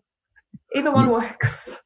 If I drink 1 cup of coffee, you'll see my hand just start doing this. That's how wired I'll get. So it doesn't work for me. I don't get energy from coffee. It's weird. I don't know. Me and caffeine is just it just kills me. It just takes over. But oh well. That's amazing. I drink mostly black coffees. But yeah, they don't really do anything for me. When we did the live stream, because we were filming all day, we were there all day preparing before the live stream, and the night before we had our sound check that finished at 2:00 in the morning. So all of us were absolutely wrecked, and we all had coffees. My drummer, he was so hyped, he had so much energy, and I was still tired. I was like, this does nothing for me, but I think the adrenaline got me hyped again. Yeah, makes total sense. And again, I just can't wait for that moment where all of a sudden, I get to see you perform live, because especially when, you get a hard song, and there's going to be a mosh pit for me, you're going to be wondering, okay, what the heck happened? There's some dude that either lost his shoe. Why is there a guy that for some reason has no shirt on and is full of blood? I'd be wait, is that Kevin? And you're just going to see me just looking, just ah. And then, oh my God. Just wave, and all of a sudden I'm just going to get knocked over by a 300-pound guy, just hey. Oh my God, is he okay? I'm standing there, I'm looking at Julia. She's like, is everything okay? I'm like, yeah, everything's fine. Continues to sing. Hey, yeah, and all of a sudden you're just looking over there and you just see just a little hand just go up just like this. Just, it's okay. This happens. Oh my God, I'm like, it's fine. He's fine. It's fine. Just this happens all the time. This happens all the time. Totally. Yeah. It's if there's blood, there might be a little bit of a worry, but if there's not, it's okay. He'll be fine. Yeah, he cut his face open once. He told me the story. It's fine. Yeah, he's used to it. He's got this. He's got this. He's fine. I'll say, taking a look at the time, we're at 2 hours and 40 minutes. We've gone a long time for this one. This is insane. But it didn't feel like that at all. It just was flowing the whole entire time. Wow. What time is it for you now? As I'm looking right now, it is almost midnight. Oh my God. Yeah, it's nearly 2:50 here in the afternoon, which is it's not that late. I have so much more time to keep talking, but if you have to go, if you have to sleep, I feel bad. I'll have to sleep at some point, but the other thing too is just as much as much I'm enjoying the conversation as well, as much as how much we went over as well, just how much crazy stuff we went over too, because there's been some things that just I never thought that I'd ever say on a podcast. Things I never do on a podcast, including smashing my head against the table just for funsies. But hey, it totally worked out. And this was probably one of the most I would say interesting podcasts I've ever done, just with how much we've talked about. But it was just so easy to go from one thing to the other. So someone's like, okay, we're talking about this, we're going on this, we're talking about different inspirations with music, we're talking about our grandparents, talking about Greek influences and everything, talking about just the most random stuff. It could be anything. It's just, man, this was awesome. I really like this one. This is one of my favorite interviews so far. Yes. Thank you. I'll take that as a win. Yeah. Power move. Yes. Absolute God. Level 100. Yeah, so before we part ways and I send you on your merry way to you enjoy the rest of the day and for me to get some sleep over here, do you have any like closing remarks, final words for the podcast, whatever it might be? Just thank you so much to you and to everyone that's listening to the podcast right now for having me. It's been really fun. I've really enjoyed it a lot, and it's been like a real honor to be on the podcast. And I'd love to come back one day when things progress, and we'll see what happens. Just thank you so much. It's been absolutely amazing. Well, thank you very much for the comments and the kind words. That really means a lot to me. And a couple of things on that to add to that. One, you say potentially once things progress, let's do this again. Abso-freaking-lutely, we'll do this again because this was so much fun. And we'll talk about, we'll have so much more to talk about. Even we probably still have a lot more to talk about even now, but we'll add even more on top of it. It'll be great. And now, I've been starting to say this a little bit, but we'll talk to the fans of the podcast right now that are listening. So when it comes to Victoria K, you know, you're going to want to follow them on social media. You're going to want to listen to their stuff. But I know some of you people. I studied econ when I was in college. I know sometimes behaviors with consumers, and you like convenience. You don't want to have to search it up. You just want to find a way just to click on it or tap on one thing and be sent to their music, sent to their social media pages, whatever it might be, sent to where you can buy their merch, whatever it might be. So I'm going to make it as easy as hell on you. So if you're on YouTube, take a look at the video description. If you're listening on Spotify, Apple Podcasts, Google Play, look at the description of the podcast. Links for anything you need, any social, any streaming platform, any kind of, and their website, merch even, whatever it might be. You're just going to find it right there. It's a one-stop shop. Why would you need to go anywhere else? It's so easy to find all Victoria K stuff. It's going to be right there for you guys. So, yeah, no excuses, man. Thank you. Thank you so much for that, actually. Oh, you're very welcome. And with that, again, Victoria, thank you very much for being on the podcast. This one was incredible. And a lot of times I always say they're like incredible. They're so much fun. But the reason is because it is absolutely true, because I'm still amped up for this, even though I know I'm going to have to get some sleep at some point. So want to thank you for being on the podcast. And because once things progress, we will definitely do another one of these. And I cannot wait to see you play live for the first time. And I'm not going to end this with a goodbye because that just doesn't sound right. It just sounds like, oh, that'll be the end of it. No. I'm going to end this one with another one of my favorite things. I'm just going to say, see you later. Whoa, folks. That was my interview with the Victoria from the Australian symphonic metal band Victoria K. And like I said earlier, right at the end of the podcast, yeah, I'm making it convenient as hell for you guys. Go look at the description of the video or the podcast. You're going to find all the one-stop shop click links to follow and listen to Victoria K, because, guys, this was an interview that I was not expecting. This was just incredible with how much stuff we went over, from music to life to just the most random stories you could hear. This is always what I wanted the podcast to be about the music, but also to be about the people at the exact same time and just to have fun as all hell. So if you're trying to look for a podcast like of really like how I want all this done and how crazy it can get and how many great stories we can share, this is the perfect one. Will I have Victoria back on this podcast at some point during the future? Absolutely, because this was so much fun. I cannot wait to not only have her back on the podcast, but see her perform live once live shows get going back. And I'm going to keep an eye out for this band. I really am intrigued by what they're going to come up with, and I hope you are too. So, guys, I'm tired because of when I'm recording this at the time. It's like, at the time right now, it's like 12:24 a.m. So that's going to be it for me. Thank you guys for listening and watching to the Chord Progression Podcast. Podcast where we're unearthing all the underground rock and metal bands are going to be the best bands by the end of the decade. And it's brought to you by My Song Day, Rock Tells Day. My name is Kevin, and you guys know how I end every single one of these episodes with a big, healthy, and hearty see ya!